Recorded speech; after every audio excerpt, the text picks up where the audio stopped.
Hello dear students, welcome to S school of engineering and welcome to Padwalk.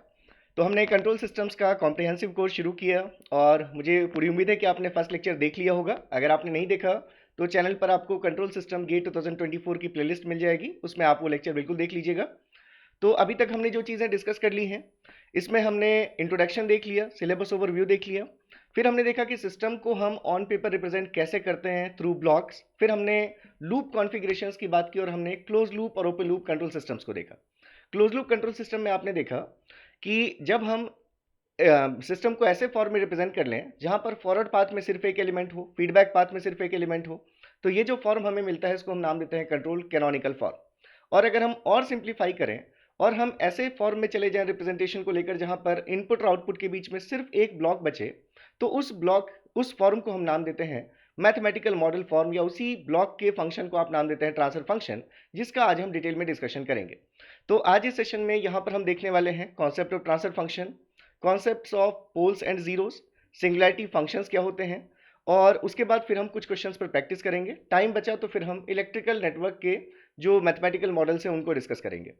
तो अगर आप channel पर नए हैं तो सबसे पहले प्लीज़ चैनल को सब्सक्राइब ज़रूर कर लीजिएगा, क्योंकि कंट्रोल सिस्टम का ऑलरेडी हम शुरू कर चुके हैं कॉम्प्रिहेंसिव कोर्स, और बहुत जल्दी मैं आपके साथ मेजरमेंट, इंजीनियरिंग मैथमेटिक्स और सिग्नल्स एंड सिस्टम्स के भी कॉम्प्रिहेंसिव कोर्सेज इस चैनल पर शुरू करने वाला हूँ। तो चलिए शुरू करते हैं आज के लेक्चर को।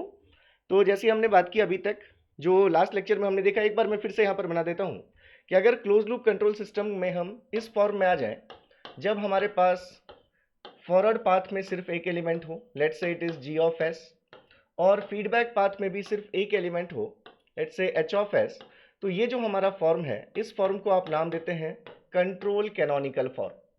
ठीक है, ये आपका आउटपुट है, लैप्लास डोमेन में लिखा आपने सी एस, ये इनपुट आप लिख रहे हैं आर ऑफ एस, प्लस ये माइनस, ये नेगेटिव फीडबैक का केस था। तो आपने इसको कहा फॉरवर्ड पाथ जो इनपुट से आउटपुट की तरफ डायरेक्टेड है, ये आपका फॉरवर्ड पाथ ट्रांसफर फंक्शन है यहाँ पर, ये आपका फीडबैक पाथ ब्लॉक है, ये आपने ट्रांसफर फंक्शन इसका इस ब्लॉक का एच ऑफ एस से लिख रखा है। तो इस फॉर्म को आपने क्या कहा, इसको आपने नाम दिया control canonical form, control canonical form. और फिर हमने कहा कि अगर हम फर्दर और इसमें सिंप्लीफिकेशन करें और अगर हम इनपुट और आउटपुट के बीच में एक सिंगल ब्लॉक रिप्रेजेंटेशन तक आ जाते हैं, अगर हमारे पास ऐसा रिप्रेजेंटेशन हमें मिल जाता है जिसमें इनपुट और आउटपुट के बीच में सिर्फ एक ब्लॉक हो, ये आपका इनपुट आर ऑफ एस, ये आपका आउटपुट सी ऑफ एस, तो इस ब्लॉक का जो फंक्शन होगा उस फंक्शन को हम नाम देंगे ट्रांसफर फंक्शन, और ये फॉर्म कहलाता है मैथमेटिकल मॉडल फॉर्म। सॉरी। तो हमने देखा था कि इस फॉर्म से जब हम इस फॉर्म में आते हैं तो यहाँ का जो हमें फंक्शन मिलता है वो क्या मिला था हमें, जी S upon 1 plus G S H S. ठीक है, फिर हमने देखा ओपन लूप ट्रांसफर फंक्शन। तो ओपन लूप कॉन्फ़िगरेशन, तो ओपन लूप कॉन्फ़िगरेशन में आपने कहा कि अगर हम इस फीडबैक को डिस्कनेक्ट कर दें इनपुट से, इसका मतलब है कि फीडबैक पार्ट ट्रांसफर फंक्शन को 1 बना देना, तब जो हमारे पास रिजल्टेंट सिस्टम आता है उसको हम कहते हैं ओपन लूप कंट्रोल सिस्टम।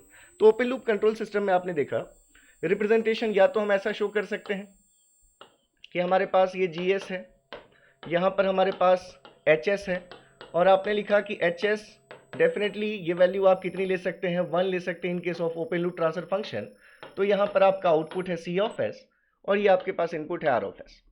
या हमने कहा कि अगर ये 1 है और दोनों ब्लॉक्स अगर कैस्केडेड हैं तो इसी रिप्रेजेंटेशन को हम ऐसा भी शो कर सकते हैं, इनपुट और आउटपुट के बीच में सिर्फ एक ब्लॉक, ये हमारा आउटपुट सी एस, ये हमारा इनपुट आर ऑफ एस। अब इस ब्लॉक को आप या तो सिर्फ जी एस लिख सकते हैं या फिर G of s H of s लिख सकते हैं, जहां अंडरस्टूड है कि इस एच ऑफ एस की वैल्यू कितनी है, 1 है। तो ये जो आपके पास टर्म इस ब्लॉक में मिल रहा है इसको आप कह सकते हैं it is open loop transfer function. और ये जो आपको ब्लॉक मिला है क्लोज लूप के केस में, इस फंक्शन को आप कह सकते हैं क्लोज लूप ट्रांसफर फंक्शन। अभी तक हमने ट्रांसफर फंक्शन को डिफाइन नहीं किया, वो आज हम इस सेशन में करने वाले हैं। ठीक है, तो इतनी चीजें हमने देख ली थी। तो चलिए आगे चलते हैं हम, और जो सबसे पहला हेडिंग में ले रहा हूं that is concept of transfer function. देखिए मैं एक दो लाइन थ्योरी लिख देता हूं। यहां पर मैं इसलिए लिख रहा हूं कि आपको प्रॉपर नोट्स लगे, आपको ऐसा नहीं लगे कि हमने कंट्रोल पढ़ा तो था पर क्या पढ़ा भूल गए। तो सारी चीज़ें लिखी होंगी, और ये जो भी पीडीएफ्स हैं मैं आपको डेली ये पैडवॉक के टेलीग्राम ग्रुप में शेयर करता हूँ ये पीडीएफ्स। तो अगर आपने टेलीग्राम का ग्रुप ज्वाइन नहीं किया है तो डिस्क्रिप्शन में लिंक है, डिस्क्रिप्शन में आपको सारी लिंक्स मिल जाएंगी, टेलीग्राम की भी लिंक मिल जाएगी, पैडवॉक ऐप की भी लिंक मिल जाएगी, पैडवॉक स्टोर की भी लिंक मिल जाएगी, सारी लिंक्स आप डिस्क्रिप्शन से ले सकते हैं और अगर पेड कोर्सेज ज्वाइन करना चाहते हैं मिनिमम आपके कॉस्ट में, बिल्कुल आप वो कोर्स भी ज्वाइन कर सकते हैं। चलिए अभी हम इसकी बात करते हैं। तो यहाँ पर हम लिख सकते हैं इसमें, that is it represents the mathematical model of the system relating input and output in the form of a ratio that is output upon input. लेकिन ये भी हमने डेफिनेशन नहीं लिखी, ऐसा नहीं समझना है कि ये मैंने आपको डिफाइन कर दिया कि व्हाट इज ट्रांसफर फंक्शन। सिर्फ कॉन्सेप्ट और ट्रांसफर फंक्शन की हम बात जब करते हैं सॉरी, तो हम ये कह सकते हैं कि ट्रांसफर फंक्शन एक मैथमेटिकल मॉडल को रिप्रेजेंट करता है। अगर आपको सिस्टम को मैथमेटिकली रिप्रेजेंट करना है तो आप यूज करते हैं ट्रांसफर फंक्शन। तो वो ट्रांसफर फंक्शन करता क्या है? ट्रांसफर फंक्शन आउटपुट और इनपुट को रिलेट करता है। किस फॉर्म में? एक रेशियो के फॉर्म में। और रेशियो कैसा होगा? आउटपुट अपॉन इनपुट होगा। ठीक है, देखिए यहां पर अब हम जब आगे चलेंगे तो हमें लैप्लास ट्रांसफॉर्म की थोड़ी जरूरत पड़ेगी। ठीक है, तो अभी मैंने आपसे जैसे बोला भी था कि एक लैप्लास के बेसिक्स पर मैं एक वीडियो अपलोड कर दूंगा, नहीं अभी कर पाया हूं तो ठीक है, आपको सारी चीजें समझ में आएंगी, ऐसा कुछ नहीं होगा कि आपको लैप्लास का समझ में नहीं आएगा। तो यहाँ पर थोड़ी चीजें आप कंसिडरेबल जो भी होंगी वो आप देखते रहिएगा। जहां पर भी डाउट हो आप कमेंट सेक्शन में मुझे बता सकते हैं। तो ये हमारे पास कॉन्सेप्ट और ट्रांसफर फंक्शन के लिए हमने लिखा। अब मान लीजिए हम कहें कि हमारे पास अगर हम एक सिस्टम की बात कर रहे हैं कि let a system having input x I of t, input के लिए हमने ये सिंबल ले लिया i, and output x out of t, let a system having input xi of t and output x out of t is represented by the differential equation given as, देखिए आपने signals and systems में पढ़ा होगा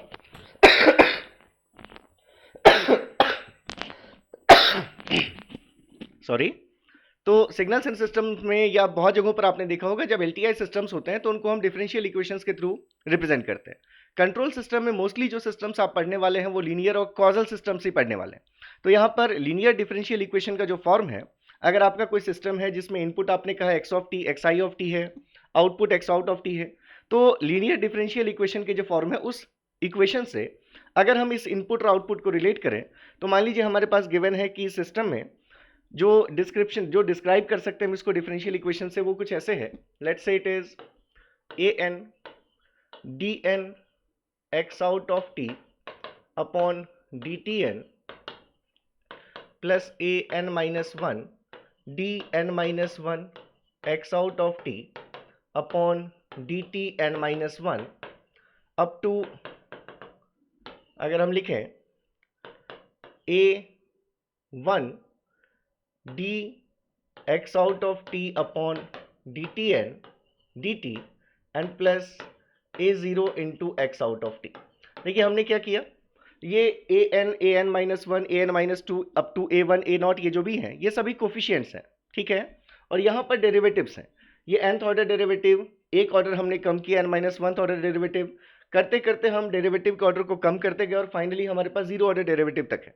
तो ये equation की LHS है, left hand side है हमारा, ये इज इक्वल्स टू, ऐसे ही आउटपुट आपने लिख लिया। इनपुट के लिए अगर आप लिखेंगे तो लेट्स से हमने लिखा B M D M X in of T upon D T M plus B M minus one D M minus one X in of T upon D T M minus one, so on again up to B one D X I of T upon D T and plus B naught X I of T. तो ये हमारी linear differential equation है जो कि system के input और output को relate कर रही है। तो ये मैथमेटिकल फॉर्म आपको डेफिनेटली पता होगा लीनियर इक्वेशन का। Linear differential equation with constant coefficients जब आप पढ़ते हैं ऑफ हायर ऑर्डर, तो ये हमारे पास इस टाइप की डिफरेंशियल इक्वेशंस आती हैं, ठीक है। तो ये हमारे पास एक इक्वेशन है जो कि हमारे सिस्टम को डिस्क्राइब कर रही है। अब हम यहाँ से देखते हैं कि अगर हमें क्या चाहिए, अगर हम ट्रांसफर फंक्शन देखना चाहते हैं तो हम इसमें दोनों तरफ अप्लाई करेंगे लैप्लास ट्रांसफॉर्म। तो चलिए इसको मैं यहाँ पर रोक कर थोड़ा सा आपको बेसिक्स पहले डिस्कस कर लेता हूँ लैप्लास ट्रांसफॉर्म के।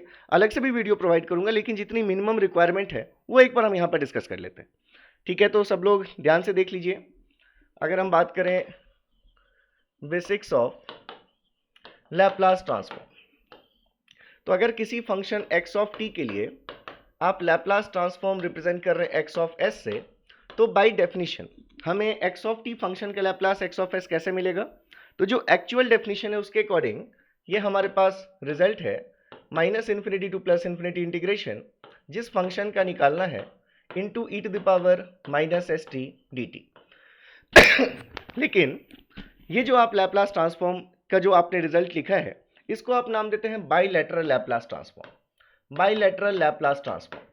और ये उस केस में है जब आप जिस सिग्नल को लेना चाहते हैं एक्स ऑफ टी, जब ये सिग्नल आपका टाइम के रिस्पेक्ट में माइनस इन्फिनिटी से प्लस इन्फिनिटी कहीं पर भी एग्जिस्ट कर सकता है, लेकिन क्योंकि आप कंट्रोल सिस्टम में सिर्फ कॉजल सिग्नल्स को ही देखने वाले हैं और कॉजल सिग्नल्स आपके t ग्रेटर देन 0 पर ही एग्जिस्ट करेंगे, तो इसलिए ये जो लिमिट है upper lower limit minus infinity, हम इस लिमिट को चेंज करके कंट्रोल सिस्टम्स में जब आप यूज करते हैं तो आप 0 टू इन्फिनिटी वाले लैप्लास को यूज करते हैं, मतलब यूनिलैटरल लैप्लास ट्रांसफॉर्म को यूज करते हैं।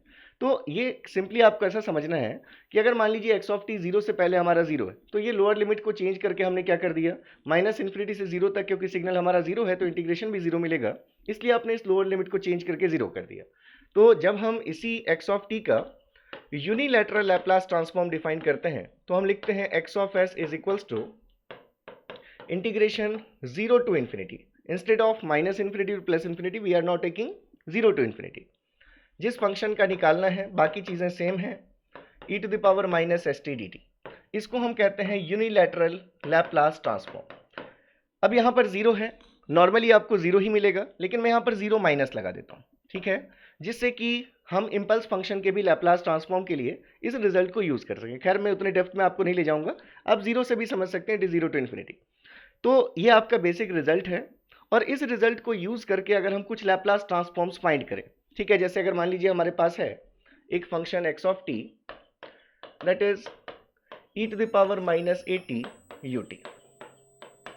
आपको पता है यू टी किसी भी फंक्शन में अगर मल्टीप्लाई करके लिखा हुआ है, इसका मतलब फंक्शन ये है, फंक्शन की वैल्यू ये है, लेकिन ये वैल्यू सिर्फ 0 टू इन्फिनिटी ड्यूरेशन में ही डिफाइंड है। तो या तो ऐसा लिखा हो सकता है, या फिर ये लिखा हो सकता है आपके पास e to the power minus A t for t greater than 0, ऐसा भी लिखा होगा। दोनों का जो मतलब है वो सेम है। तो अगर हम इस फंक्शन का लैप्लास लेना चाहते हैं तो अगर हम लिखेंगे एक्स ऑफ एस, तो अभी आपने क्या लिखा, इंटीग्रेशन हमें कहां से कहां तक लेना है, चलिए मैं 0 ही लिख देता हूं, 0 टू इन्फिनिटी जो भी आपका फंक्शन है X T E to the power minus S T D T आपको करना है, ठीक है ये सॉरी। तो यहां पर जब आप देखें तो x ऑफ t की वैल्यू 0 से इन्फिनिटी के बीच में कितनी है, ये आपको गिवन है। 0 के बाद के लिए आपका फंक्शन कितना है, e to the power minus A T. तो अगर आप x ऑफ t की जगह पर ये वैल्यू लिख लें, integration 0 to infinity e to the power minus A T into साथ में क्या लिखना है आपको, e to the power minus S T D T. अब आपको दिख रहा है कि बेस सेम है तो पावर एडअप हो जाएंगे, मतलब आप इसको ऐसे भी लिख सकते थे, integration 0 to infinity e to the power minus भी कॉमन आ जाएगा s प्लस ए इंटू टी डी टी, ऐसा लिख सकते हैं आप इसको। दोनों में से माइनस कॉमन आ गया और t भी कॉमन आ गया, तो आपके पास s प्लस ए आ गया।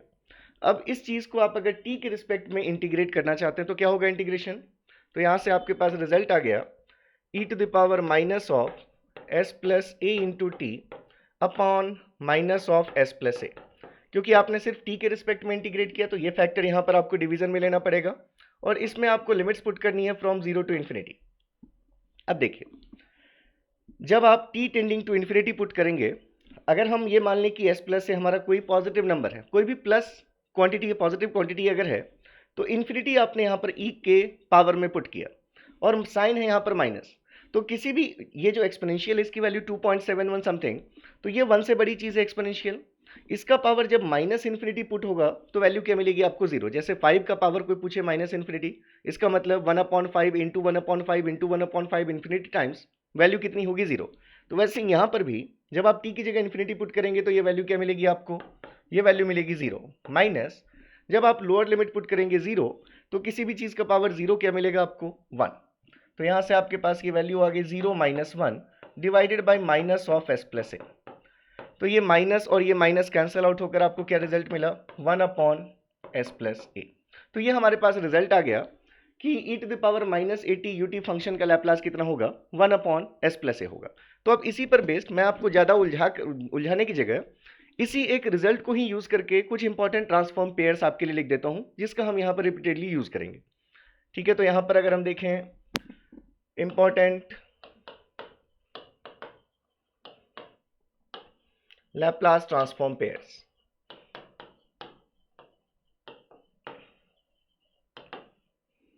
ठीक है, यहाँ मैं लिखता हूँ x ऑफ t और यहाँ हम लिख देते हैं इसका ट्रांसफॉर्म x ऑफ s।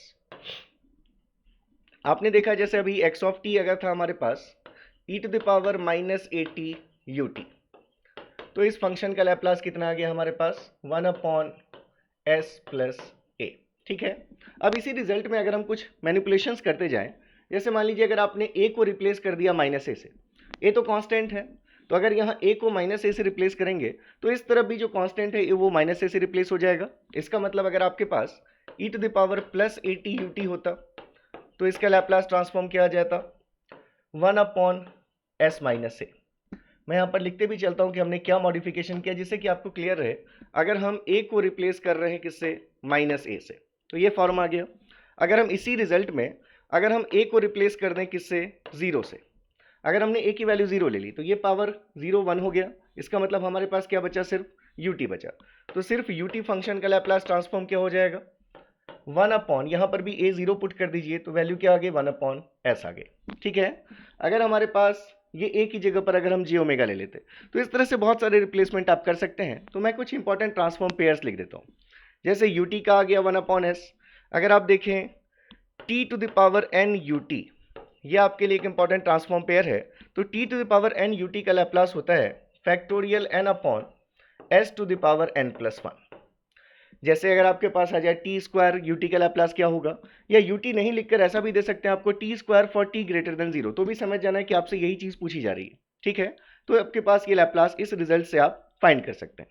ऐसे ही अगर हम और देखें तो सिग्नल x ऑफ t और इसका Laplace transform x of s, तो अगर आप a t u t लेंगे, a तो कांस्टेंट है और t to the power n u t का रिजल्ट हमने अभी देखा, उसी रिजल्ट को यूज करके आप ये फाइंड कर सकते हैं कि इसका लैप्लास क्या आ जाएगा a अपॉन एस स्क्वायर आ जाएगा। अगर a t square by 2 u t होगा तो इसका लैप्लास क्या आ जाएगा आपके पास a अपॉन एस क्यूब आ जाएगा। अगर हमारे पास इम्पल्स फंक्शन होता है डेल टी तो आपको पता होगा लैप्लास की वैल्यू क्या होती है 1। अगर हमारे पास साइन ओमेगा नॉट टी या cos omega naught T U t हैं, उनके लिए भी लिख देता हूँ मैं। जैसे sine omega naught T U T है तो इसके लिए Laplace transform omega naught upon s square plus omega naught square. अगर हमारे पास cos omega naught T U T है तो इसके लिए हमारा transform s upon s square plus omega naught square. जैसे अगर हमारे पास होता x of t x of s, अगर हमारे पास t to the power n into E to the power minus A T U T होता, e to the power minus A T U T था तो उसका आपको ट्रांसफॉर्म पता है 1 अपॉन एस प्लस ए। अगर हमने उसमें t to the power n multiply कर दिया तो अब जो ट्रांसफॉर्म होगा ये ट्रांसफॉर्म की वैल्यू होती है factorial n upon S plus A to the power n plus 1। ठीक है, तो ये कुछ इंपॉर्टेंट ट्रांसफॉर्म्स हैं। जैसे मान लीजिए अगर आपसे पूछा जाए कि t into E to the power minus A T U T का ट्रांसफॉर्म क्या होगा, तो यहाँ पर n की जगह पावर कितना है 1 है, तो यहाँ पर आप 1 पुट कर दीजिए तो क्या आ जाएगा 1 अपॉन एस प्लस ए का पावर 1 प्लस 1 दैट इज 2 आ जाएगा। तो ये सब कुछ कॉमन ट्रांसफॉर्म पेयर्स हैं जो आपको याद होने चाहिए। अब जैसे साइन ओमेगा नॉट टी या कॉस ओमेगा नॉट टी का कैसे हमने कैलकुलेट किया, तो उसके लिए भी आप ये देख सकते थे। जैसे कि हमने क्या लिया अभी कि अगर e to the power minus A T U T है तो इसका ट्रांसफॉर्म क्या होगा, इसका ट्रांसफॉर्म होगा 1 अपॉन एस प्लस ए। ठीक है, अब आप ये जानते हैं कि जैसे अगर आपने लिखा कॉस ओमेगा नॉट टी, तो कॉस ओमेगा नॉट टी को आप लिख सकते हैं e to the power j omega naught t plus E to the power minus J omega naught t divided by 2।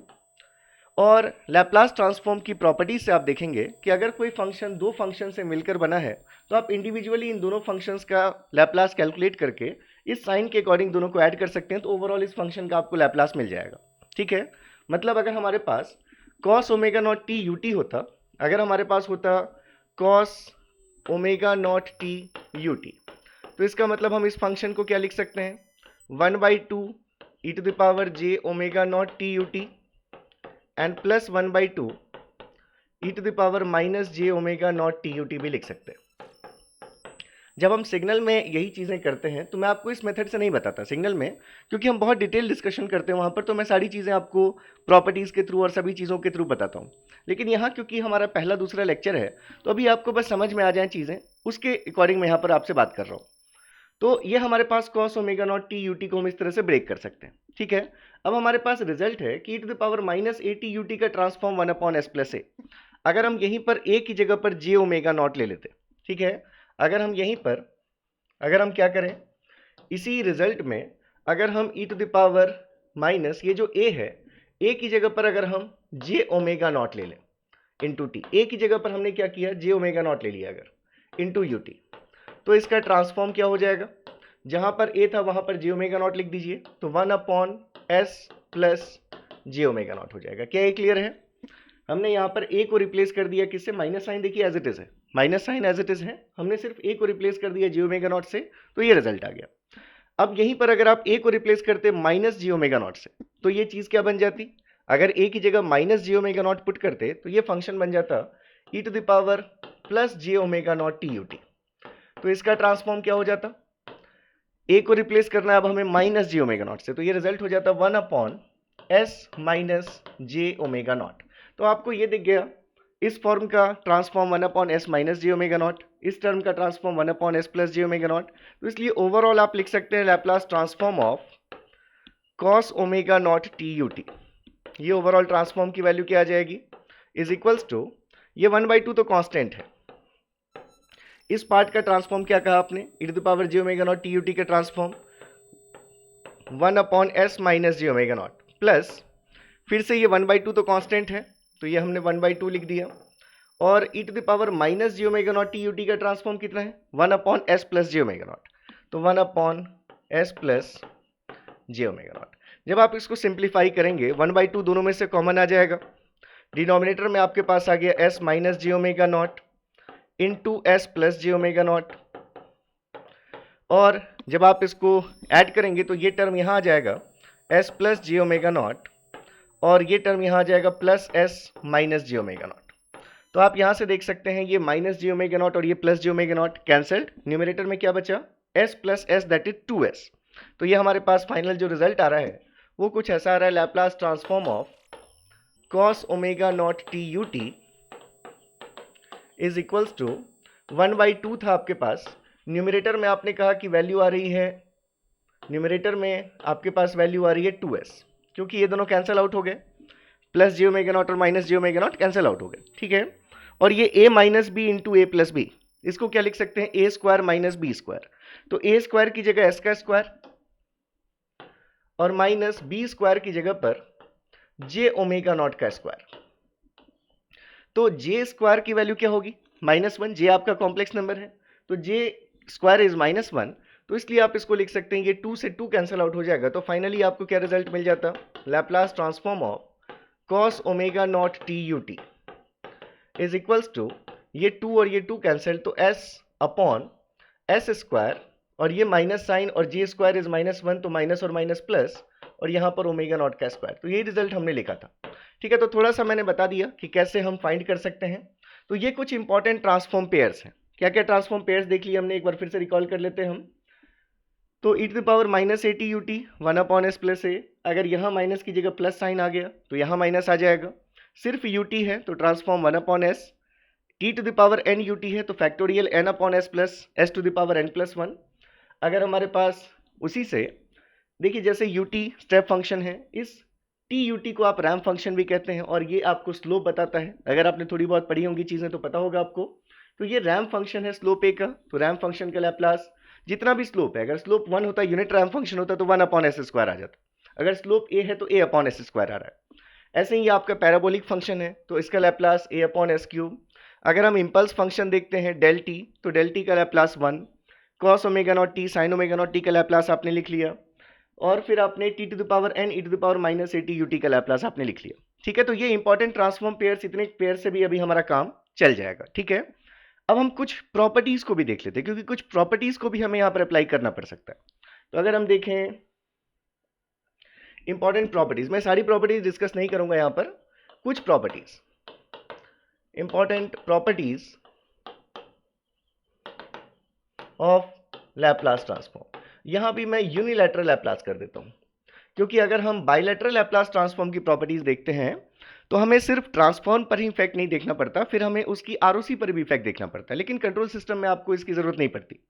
ठीक है, तो इंपॉर्टेंट प्रॉपर्टीज क्या है, जैसे फर्स्ट अगर हम कहें लीनियरिटी प्रॉपर्टी, जो कि आप ऑलरेडी देख चुके हैं अभी जिसका एप्लीकेशन, कि अगर हमने कहा कि हमारे पास x1t एक फंक्शन है, इसका लैप्लास अगर हमारे पास है x1s, अगर एक दूसरा फंक्शन है हमारे पास x2 ऑफ t, अगर इसका लैप्लास है x2 ऑफ s, तो अगर हम इन दोनों फंक्शंस के लीनियर कॉम्बिनेशन से कोई तीसरा टाइम डोमेन फंक्शन फॉर्म करें, जैसे कि अगर हमने एक फंक्शन फॉर्म किया alpha x1t and plus beta x2t, तो इस पूरे का लैप्लास क्या हो जाएगा, जैसा कि हमने यहाँ पर फंक्शंस का जैसा लीनियर कॉम्बिनेशन लिया है वैसा ही लीनियर कॉम्बिनेशन हमें इनके ट्रांसफॉर्म्स का लेना पड़ेगा।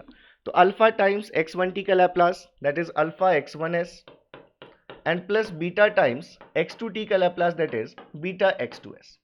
और यही चीज़ अभी हमने यूज़ भी की, इसलिए मैंने एक एग्जाम्पल भी आपको करवा दिया कि आप समझ पाएँ कि कैसे हम यूज़ करते हैं। जैसे देखिए यहाँ पर आपने कहा कि हमारे पास एक फंक्शन है जो कि दो फंक्शन के लीनियर कॉम्बिनेशन से मिलकर के बन रहा है, alpha x1t beta x2t।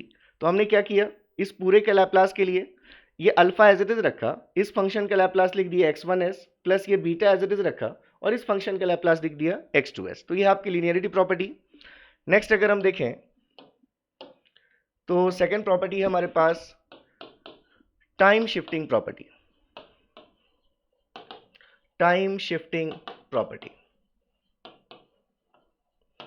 Property कहती है कि अगर आपके पास कोई फंक्शन है x ऑफ t और अगर आपको इस फंक्शन का लैप्लास पता है x ऑफ s, तो अगर आप इस फंक्शन को टाइम में शिफ्ट कर देते हैं, मतलब अगर आप इसमें t को रिप्लेस कर देते हैं t प्लस या माइनस टी नॉट से, तो अगर आपने यहाँ पर x of t minus T not लिया, अगर आपने इस फंक्शन को पहले शिफ्ट कर दिया और अब उसका आपको अगर लैप्लास कैलकुलेट करना है तो प्रॉपर्टी अगर आपको पता है तो दोबारा इस फंक्शन का फिर से कैलकुलेट नहीं करना पड़ेगा। अगर आपको xt का लैप्लास पता है तो इसी से आपको x of t minus T not का भी लैप्लास मिल जाएगा। कैसे मिल जाएगा, ये जो भी ट्रांसफॉर्म है जो पहले था xt का ट्रांसफॉर्म वो एज इट इज लिख दीजिए, इसमें सिर्फ एक एक्सपोनेंशियल मल्टीप्लाई होगा जिसमें e⁻s तो रहेगा ही, ठीक है, जिसमें e⁻s हमेशा ही रहेगा। अब ये जो आपने शिफ्टिंग की है, अगर यहाँ माइनस टी नॉट की शिफ्टिंग की है तो s में भी माइनस टी नॉट और मल्टीप्लाई कर दीजिए, तो हमारे पास क्या आ गया, जो पहले ट्रांसफॉर्म था उसको हमें एक एक्सपोनेंशियल से मल्टीप्लाई करना पड़ेगा जिसमें e⁻s हमेशा रहेगा। अब अगर यहाँ पर आपका प्लस टी नॉट होता तो यहाँ पर s में भी प्लस टी नॉट मल्टीप्लाई करते, यहाँ क्योंकि माइनस की शिफ्टिंग ली थी आपने तो यहाँ माइनस मल्टीप्लाई किया। अगर यहाँ पर होता x of t plus T not तो इसका लैप्लास क्या हो जाता, ये x ऑफ s जो पहले xt का लैप्लास था हमें उसको मल्टीप्लाई करना होता, अब उसको s के साथ प्लस टी नॉट से, यहाँ पर प्लस की शिफ्टिंग है तो यहाँ पर हमने प्लस टी नॉट से मल्टीप्लाई किया। जैसे एक एग्जांपल के थ्रू समझ लेते हैं, आपने कहा कि आपके पास एक फंक्शन है x ऑफ t, अगर ये फंक्शन है आपके पास t e⁻−t ut, ठीक है, तो इसका लैप्लास क्या होता, t⁻n e⁻−at ut का लैप्लास आपको पता है factorial n upon s plus a⁻n+1। n की वैल्यू यहाँ 1 है, a की वैल्यू यहाँ 1 है, तो इसका लैप्लास जो हो जाता वो आपने देखा भी कि इसका लैप्लास हो जाता 1 अपॉन s प्लस 1 का होल स्क्वायर। a की वैल्यू क्योंकि 1 थी इसलिए यहाँ पर हमने s प्लस 1 लिया। तो अगर ये xt है तो इसका लैप्लास हमें पता है, ठीक है। अगर हम यहीं पर फॉर्म करें x of t minus 1 function, अगर हम यहीं पर t को रिप्लेस कर देते किससे, t माइनस 1 से, तो हमारे पास फंक्शन क्या बनता, जहां भी t है वहां पर t माइनस वन आ जाता, यहाँ भी t minus one, E to the power minus में भी t माइनस वन, यहाँ भी u में t की जगह पर t माइनस वन। तो इस फंक्शन का लैप्लास आपको पता था, आपने इस फंक्शन में t को रिप्लेस कर दिया t माइनस वन से, मतलब इस फंक्शन की आपने शिफ्टिंग कर दी, इसको डिले कर दिया 1 सेकेंड से। तो अब इस फंक्शन का लैप्लास अगर आपको चाहिए तो पूरा कैलकुलेट करने की जरूरत नहीं है। अगर आपको सिर्फ xt का लैप्लास पता है तो हमने शिफ्टिंग कितने से की है, -1 से, मतलब जो आपका x of t minus T not वाली जो कंडीशन थी वो यहाँ पर आ रही है।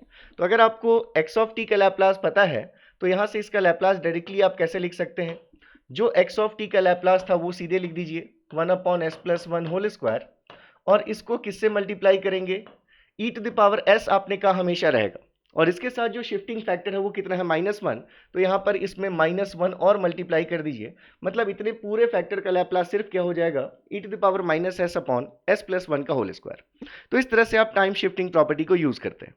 तो यहाँ पर टाइम शिफ्टिंग प्रॉपर्टी हमें कहीं कहीं यूज करनी होगी। एक और प्रॉपर्टी आप देख सकते हैं, दैट इज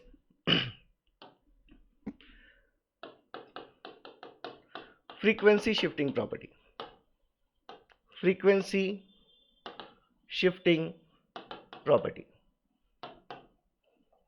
तो फ्रीक्वेंसी शिफ्टिंग प्रॉपर्टी आपके पास कि अगर आपको x ऑफ t का लैप्लास ट्रांसफॉर्म पता है x ऑफ s, ठीक है, अगर आपने इस टाइम डोमेन सिग्नल को किसी एक्सपोनेंशियल से मल्टीप्लाई कर दिया, e to the power s naught t से अगर आपने टाइम डोमेन में मल्टीप्लाई कर दिया अपने सिग्नल को, तो क्या होगा, देखिए, जब हम टाइम में शिफ्टिंग करते हैं, जब हम टाइम में शिफ्टिंग करते हैं तो फ्रीक्वेंसी डोमेन में एक एक्सपोनेंशियल मल्टीप्लाई हो जाता है। फ्रीक्वेंसी डोमेन में x ऑफ s जो फ्रीक्वेंसी डोमेन था, इसका ट्रांसफर फंक्शन जो ट्रांसफॉर्म था उसमें एक्सपोनेंशियल मल्टीप्लाई हो जाता है, और इसी का रिवर्स है आपका, कह सकते हैं converse, that is frequency shifting property, कि जब हम टाइम डोमेन में कोई एक्सपोनेंशियल मल्टीप्लाई करेंगे तो अब फ्रीक्वेंसी में शिफ्टिंग होगी। टाइम में शिफ्टिंग करेंगे तो फ्रीक्वेंसी में एक्सपोनेंशियल मल्टीप्लाई होगा, टाइम में एक्सपोनेंशियल मल्टीप्लाई करेंगे तो फ्रीक्वेंसी में क्या होगी, शिफ्टिंग होगी। तो अगर हमारा ट्रांसफॉर्म पहले s था, x ऑफ s, तो अब यहाँ सिर्फ s नहीं होकर हमें यहाँ पर s के साथ प्लस या माइनस लेना होगा, e टू द पावर ये s नॉट इंटू टी, जो e और t को छोड़कर ये जो चीज़ है आपकी, इतने की शिफ्टिंग यहाँ पर होगी, मतलब इसको हम क्या लिखेंगे, s माइनस s नॉट। एक और यहाँ पर लिख देता हूँ मैं, अगर यहीं पर ये माइनस होता, minus S not T into x T, तो ट्रांसफॉर्म की वैल्यू क्या हो जाती, पहले जो हमारा ट्रांसफॉर्म था x ऑफ s, उसमें फिर से हम s को रिप्लेस करते, और अगर यहाँ पर माइनस एस नॉट है तो यहाँ पर शिफ्टिंग कैसी हो जाती, प्लस एस नॉट हो जाती। तो ये हमारी फ्रीक्वेंसी शिफ्टिंग प्रॉपर्टी, इन सभी पर एग्जाम्पल्स मैं आपको बताऊंगा। तो ये एक हमारे लिए यूजफुल प्रॉपर्टी हो सकती है अभी लैप्लास जितना हमें चाहिए, मतलब कंट्रोल सिस्टम के लिए। और एक बहुत इंपॉर्टेंट है हमारे पास property, that is differentiation property, जिसका अभी हमें यूज करना है, जिसके लिए मुझे इतनी सारी चीजें आपके साथ डिस्कस करनी पड़ी। डिफरेंशिएशन प्रॉपर्टी, तो ये डिफरेंशिएशन प्रॉपर्टी क्या है, अगर हमारी इनिशियल कंडीशंस जीरो हैं, उस कंडीशन में मैं यहां पर लिख रहा हूं कि अगर हम लिख रहे हैं x ऑफ t फंक्शन का लैप्लास x ऑफ s, ठीक है, तो अगर हम इसको एक बार टाइम में डिफरेंशिएट कर दें तो d by D T of x T करने पर जो हमें फंक्शन मिलेगा, तो प्रॉपर्टी से अगर आपको एक्स टी का लैप्लास पता है तो ये जो नया फंक्शन बना है, अब इसके लिए फिर से आपको लैप्लास कैलकुलेट करने की जरूरत नहीं है, जो आपका एक्स टी का लैप्लास था उसी से आपको d by D T of x t का भी लैप्लास मिल जाएगा। आपने जिस ऑर्डर का डेरिवेटिव लिया है बस उतना s का पावर यहां मल्टीप्लाई कर दीजिए। तो अगर आपने ये फर्स्ट ऑर्डर डेरिवेटिव लिया तो क्या हो जाएगा, s into x of s।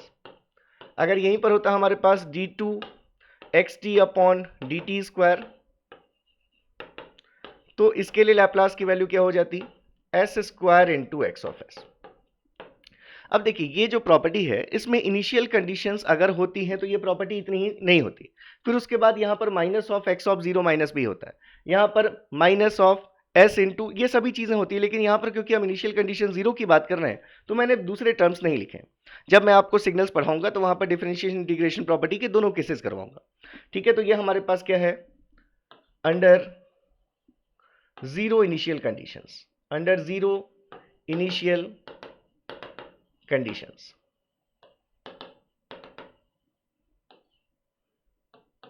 ठीक है। तो यहां से हमें यह पता चला कि अगर हमारे पास d n x t upon D t n होता तो इसके लिए लैप्लास ट्रांसफॉर्म की वैल्यू भी क्या हो जाती, s to the power n into x of s हो जाती। ठीक है, तो इतनी चीज़ें बस हमें पता होनी चाहिए लैप्लास ट्रांसफॉर्म में। तो हम अभी हमारी जो रिक्वायरमेंट है उसको हम बहुत इजीली समझ लेंगे और हमें किसी चीज़ को समझने में प्रॉब्लम नहीं होगी। तो अभी देखिए, हमने जब स्टार्ट किया तो अब हम चलते हैं वहाँ पर जहाँ हमें इस लैप्लास को यूज़ करना है। हमने कॉन्सेप्ट ऑफ ट्रांसफर फंक्शन की बात शुरू की। ठीक है, चलिए यहाँ से देख लीजिए। हमने कहा कॉन्सेप्ट ऑफ ट्रांसफर फंक्शन में कि ट्रांसफर फंक्शन क्या है। तो आपने कहा कि ये मैथमेटिकल मॉडल है सिस्टम का जो इनपुट और आउटपुट को रिलेट करता है in the form of a ratio and that ratio is given as output upon input. ठीक है, पहली चीज। फिर हमने कहा कि अगर हमारे पास कोई लीनियर सिस्टम है तो अगर हम उसको लीनियर डिफरेंशियल मैथमेटिकल इक्वेशन से अगर हम डिस्क्राइब करें तो हम ऐसे सिस्टम को जिसमें अगर हम कहें कि इनपुट को हमने एक्स आई ऑफ टी नाम दे दिया और आउटपुट को हमने एक्स आउट ऑफ टी नाम दे दिया, तो ऐसे सिस्टम को हम इस लीनियर डिफरेंशियल इक्वेशन के थ्रू रिप्रेजेंट कर सकते हैं। ठीक है, इसको हम लीनियर डिफरेंशियल इक्वेशंस के थ्रू रिप्रेजेंट कर सकते हैं। अब ये जो हमारे पास इक्वेशन है, अगर हम इसको मान लेते हैं इक्वेशन 1। अब इस इक्वेशन में अगर हम दोनों तरफ लैप्लास ट्रांसफॉर्म्स अप्लाई कर दें, assuming that the initial conditions are zero, ये मानते हुए कि सिस्टम की इनिशियल कंडीशन जीरो है, और अगर हम इसमें लैप्लास ट्रांसफॉर्म अप्लाई कर दें, ठीक है, तो अगर हमारे पास एक्स आई ऑफ टी है कहीं पर, तो एक्स आई ऑफ टी के लिए लैप्लास को हम capital x I of s लिख देंगे। एक्स आउट ऑफ टी अगर कहीं पर होगा तो उसके लिए लैप्लास को हम एक्स आउट ऑफ एस लिख देंगे। ठीक है, तो ये तो सिंपल हो गया कि जहां एक्स आई ऑफ टी होगा Laplace x I of s, x out of t है Laplace x out of s. अब जैसे यहां पर है d x out of T upon D t, तो इसका लैप्लास क्या हो जाएगा, एक्स आउट ऑफ टी का Laplace x out of s, first order derivative है तो आप कहेंगे s into x out of s. ठीक है, ऐसे ही अगर आप यहां देखें, जैसे इस टर्म को अगर हम पूछें कि इसका लैप्लास क्या होगा, तो यहां पर आपको दिख रहा है एक्स आउट ऑफ टी है, लैप्लास होता है एक्स आउट ऑफ एस, इसका आपने nth ऑर्डर डेरिवेटिव ले रखा है, तो इसका लैप्लास क्या हो जाएगा, s to the power n into x out of S. और ये तो कोफिशिएंट्स हैं, कांस्टेंट कोफिशिएंट्स, तो an एज इट इज रहेगा, मतलब इतने टर्म का लैप्लास क्या हो जाएगा, an into S to the power n into x out of S. ऐसे ही इस टर्म का लैप्लास क्या हो जाएगा, an minus one into S to the power n minus one into x out of S and so on. तो अब अगर हम इस पूरे इक्वेशन में लैप्लास ट्रांसफॉर्म अप्लाई कर दें तो यहां पर हम लिख सकते हैं applying Laplace transform both sides in equation 1।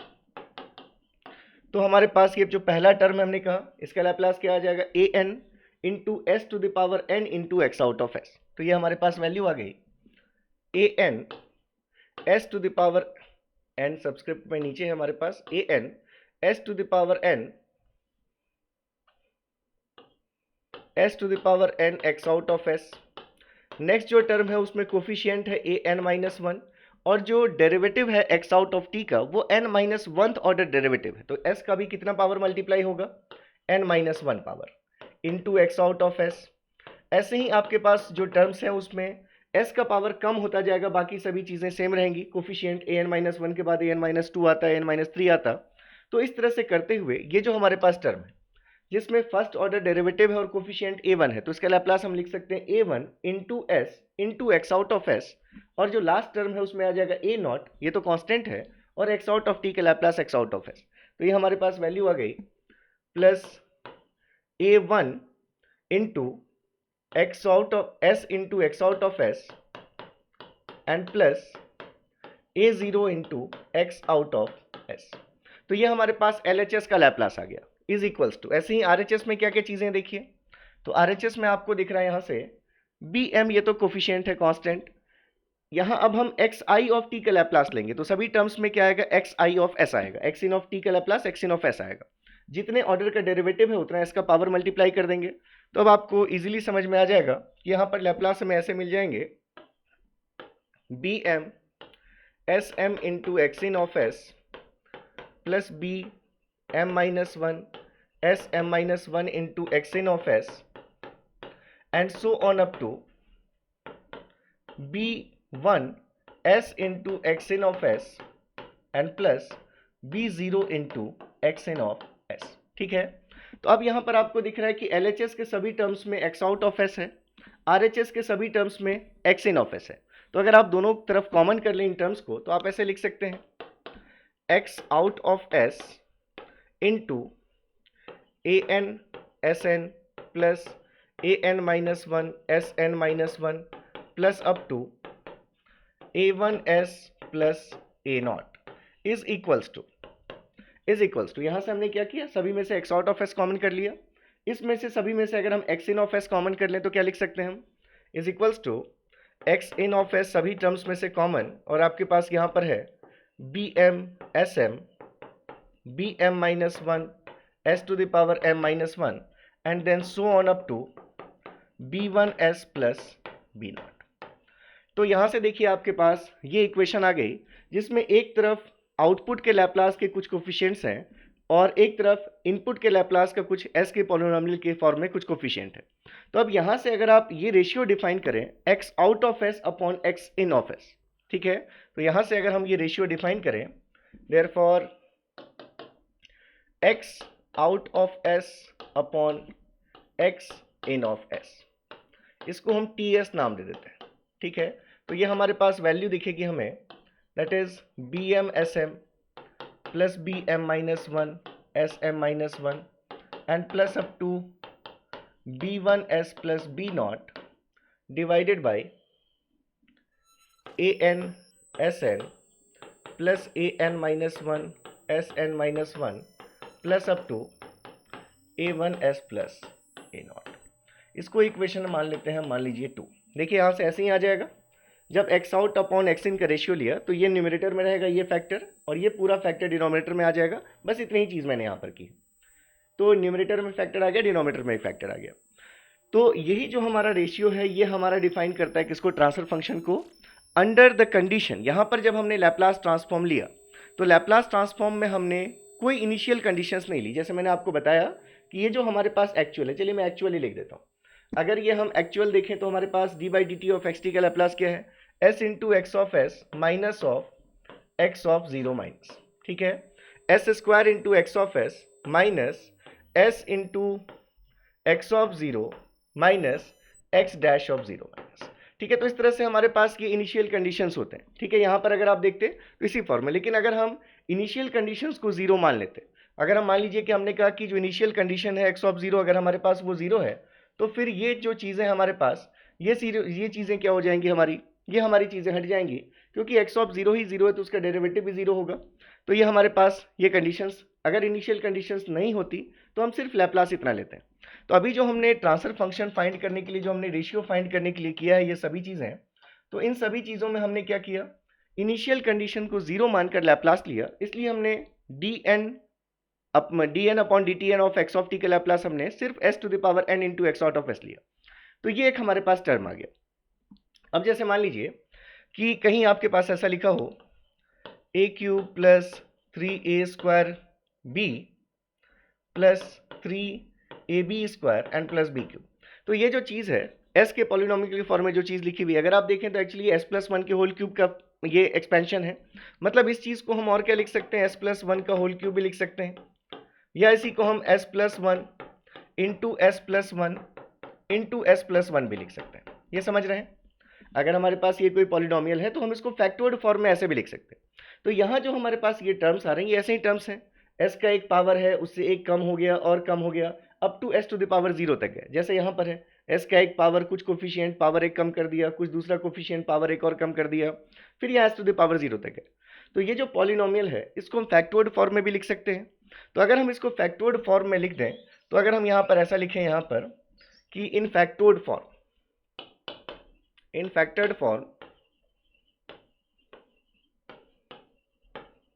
अगर हम ये लिखते हैं x out of s upon x in of s is representing ts is equals to k times, हम यहाँ पर देखिए लिख सकते हैं ऐसे s plus minus z1 s plus minus z2 up to, देखिए यहाँ पर जैसे अगर हमने अभी देखा कि अगर s क्यूब था तो वहाँ पर उसके कितने रूट्स होंगे, 3 रूट्स होंगे। अगर यहाँ पर आपको दिख रहा है कि s का मैक्सिमम पावर m है, तो जब आप इसको फैक्टर करेंगे तो आपके पास टोटल कितने फैक्टर्स आएंगे, total m number of factors आपको मिलेंगे।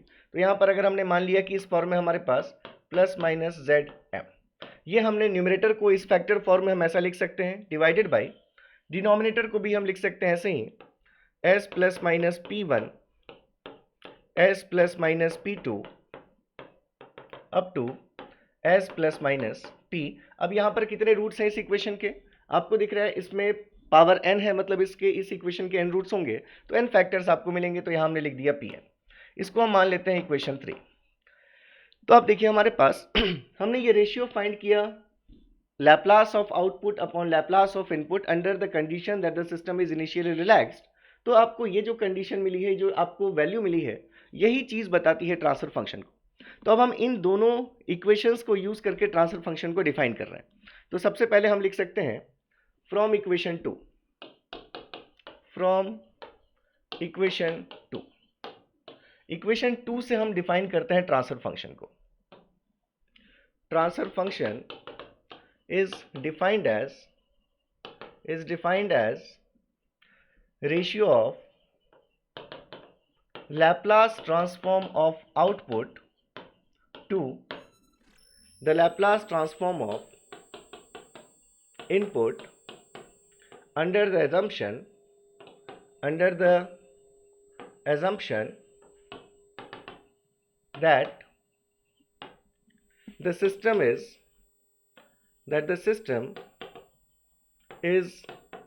initially relaxed। ये बहुत इंपॉर्टेंट है। अगर किसी ने आपसे पूछा कि क्या डेफिनेशन है ट्रांसफर फंक्शन की, और अगर आपने सिर्फ इतना कह दिया कि it is the ratio of Laplace transform of output to Laplace transform of input, definition आपकी सही है लेकिन इनकम्प्लीट है। वहां पर आपको बताना पड़ेगा कि किस कंडीशन में ये रेशियो की आप बात कर रहे हैं, जब सिस्टम की सभी इनिशियल कंडीशंस क्या हैं, जीरो हैं। मतलब जब आपने सिस्टम में इनपुट अप्लाई किया तब उस सिस्टम में दूसरा कोई आउटपुट नहीं आ रहा था। ठीक है, तो यहां पर मैं लिख देता हूं that is all initial conditions are zero. All initial conditions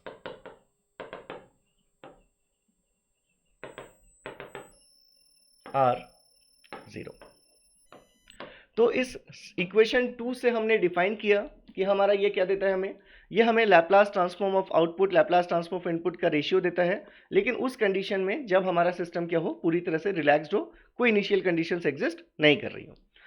अब यहां से ये जो आपने लिखा है ट्रांसफर फंक्शन, एक चीज हमेशा ध्यान दीजिएगा कि ये जो आपका ट्रांसफर फंक्शन दोनों ही केसेस में निकल रहा है, x out of S upon x in of s. ठीक है, ये जो आपने लिखा है टी एस, ये आपका ट्रांसफर फंक्शन तो है ही, लेकिन ये कौन सा ट्रांसफर फंक्शन है, ये हमेशा आपको ध्यान रखना है, बहुत इंपॉर्टेंट, कि यहां से आपको वैल्यू मिलेगी क्लोज्ड लूप ट्रांसफर फंक्शन की, जिसको कि आप किस फॉर्म में डिफाइन कर चुके हैं, जी S upon 1 plus G S H S. ठीक है, तो अनलेस स्पेसिफाइड, जब तक आपको क्वेश्चन में बोला ना गया हो कि ये ट्रांसफर फंक्शन ओपन लूप का ट्रांसफर फंक्शन है, तब तक कोई भी ट्रांसफर फंक्शन चाहे क्वेश्चन में मेंशन्ड हो, या जब भी आप C S upon R S का रेशियो फाइंड करेंगे तो आपके पास जो आएगी वैल्यू, हमेशा आपको ये मानना है कि वो ट्रांसफर फंक्शन कौन सा है, क्लोज लूप ट्रांसफर फंक्शन है। मतलब अगर हम उसको फीडबैक पार्ट ट्रांसफर फंक्शन और फॉरवर्ड पार्ट ट्रांसफर फंक्शन के टर्म्स में लिखना चाहते, तो ये जो हमारा रेशियो आएगा ये किसको रिप्रेजेंट करेगा, जी S upon 1 plus G S H S को। आप पहले लेक्चर में देख चुके हैं कि जी एस क्या है और एच एस क्या है। ठीक है, तो हमेशा ध्यान रखना है कि कहीं पर लिख लीजिए आप इस वर्ड को, इस लाइन को, अनलेस स्पेसिफाइड, जब भी आपके पास कोई भी ट्रांसफर फंक्शन बोलकर आपको फंक्शन दिया जाता है तो हमेशा आपको यही मानना है कि वो क्लोज्ड लूप ट्रांसफर फंक्शन है। ठीक है, मतलब वो इसकी वैल्यू है। तो चलिए, ये हमने कहा कि सेकंड इक्वेशन, इस इक्वेशन 2 से हमने डिफाइन कर दिया ट्रांसफर फंक्शन को। अब इस इक्वेशन 3 का क्या यूज है? अब देखिए, इस इक्वेशन 3 में ये जो हमारे पास k है, यहां पर ये भी लिख लीजिए आप, where k is system gain. k is what? System gain. इस फैक्टर्ड फॉर्म में लाने के लिए हो सकता है आपको न्यूमरेटर से डिनोमिनेटर से कुछ टर्म्स आपको कॉमन करने पड़े हो, कांस्टेंट, तो फाइनली जो कांस्टेंट आ रहा है वो k है आपका सिस्टम गेन। तो इस इक्वेशन 3 के फॉर्म में, फैक्टर्ड फॉर्म में लिखने का ये एडवांटेज है, यहां से आपको दिख रहा है जैसे कि मान लीजिए यहां पर लिखा होता है s प्लस z1 की जगह s प्लस 3 लिखा होता। इसका मतलब अगर आप s इक्वल्स टू -3 पुट कर देते तो ये टर्म जीरो हो जाता। ये सभी टर्म्स प्रोडक्ट के फॉर्म में, इसमें से एक भी टर्म जीरो हुआ, इसका मतलब पूरा का पूरा न्यूमरेटर ही जीरो हो जाएगा, और पूरा न्यूमरेटर ही जीरो हो गया, इसका मतलब इस टीएस की वैल्यू क्या हो जाएगी, जीरो हो जाएगी। ऐसे ही अगर हम कहें कि ये डिनोमिनेटर में जितने भी टर्म्स लिखे हुए हैं मल्टीप्लीकेशन में, मान लीजिए यहां पर लिखा होता है s प्लस 5, तो अगर आप s इक्वल्स टू -5 पुट कर देते तो ये टर्म जीरो हो जाता। जैसे ही एक टर्म जीरो हुआ, ये पूरा का पूरा डिनोमिनेटर जीरो हो जाता, और अगर डिनोमिनेटर जीरो हो गया तो किसी भी चीज में जीरो से डिवाइड करते तो इसका मतलब ये टीएस आपको कितना मिलता, इन्फिनिटी मिलता। टीएस क्या मिलता आपको, इन्फिनिटी मिलता।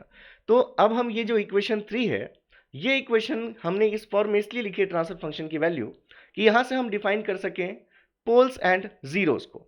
तो देखिए अब यहां पर मैं लिखता हूं third from equation 3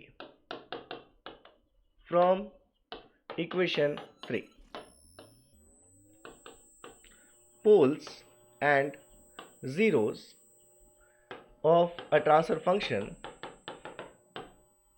represents those complex critical frequencies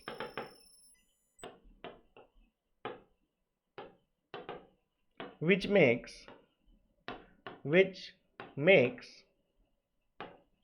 the transfer function infinity and zero respectively।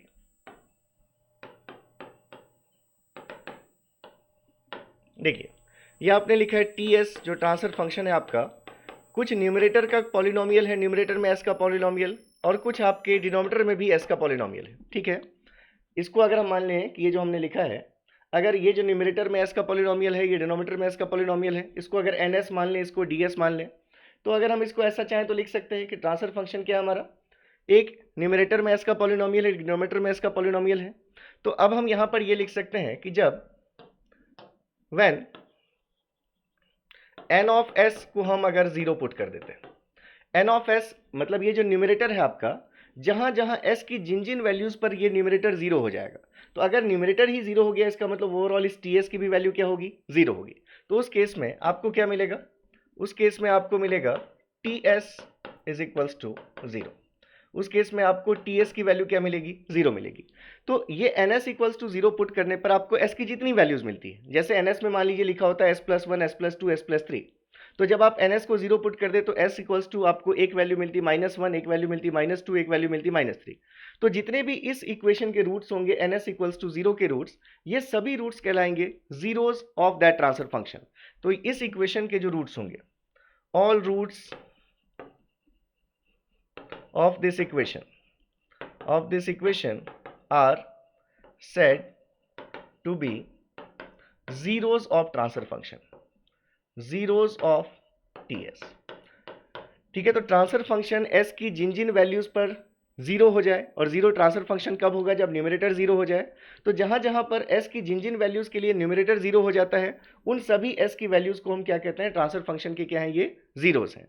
बिल्कुल ऐसे ही आप यहां पर अगर क्या करते, अगर हम यहां पर इस ds को जीरो पुट कर देते, अब यहां पर भी हम अगर लिखें कि d of s is equals to zero, मान लीजिए डिनोमिनेटर में आपके पास लिखा होता है S plus two into S plus three into S plus four, तो अगर आपने S plus two into S plus three into S plus four को जीरो पुट कर दिया, तो वहां से आपको एस की तीन वैल्यूज मिलेंगी, माइनस टू, माइनस थ्री और माइनस फोर। तो उन तीनों वैल्यूज पर डिनोमिनेटर जीरो अगर हो गया, किसी भी चीज में अगर डिनोमिनेटर जीरो है, मतलब उस केस में टीएस की वैल्यू क्या हो जाएगी, किसी भी चीज में जीरो से डिवाइड करेंगे तो इन्फिनिटी। तो जहां पर डिनोमिनेटर जीरो हो जाता है, इसका मतलब इन वैल्यूज पर ट्रांसफर फंक्शन की वैल्यू क्या हो जाती है, इन्फिनिटी हो जाती है। तो इस इक्वेशन के जो रूट्स होंगे, all roots of this equation are said to be poles of transfer function, तो पोल्स मतलब जहां जहां पर डिनोमिनेटर जीरो हो जाए वो पोल्स हैं, और जीरोस मतलब जहां जहां पर न्यूमरेटर जीरो हो जाए वो आपके जीरोस हैं। ठीक है, और ये इनको हमने क्या कहा, क्रिटिकल या कॉम्प्लेक्स फ्रीक्वेंसीज, क्योंकि जो एस प्लेन है अपने आप में, वो एस प्लेन कैसा प्लेन है, S plane is a complex frequency plane. तो अगर हम यहां पर शो कर दें एस प्लेन को, तो जो हमारा एस प्लेन है it is actually a complex frequency plane,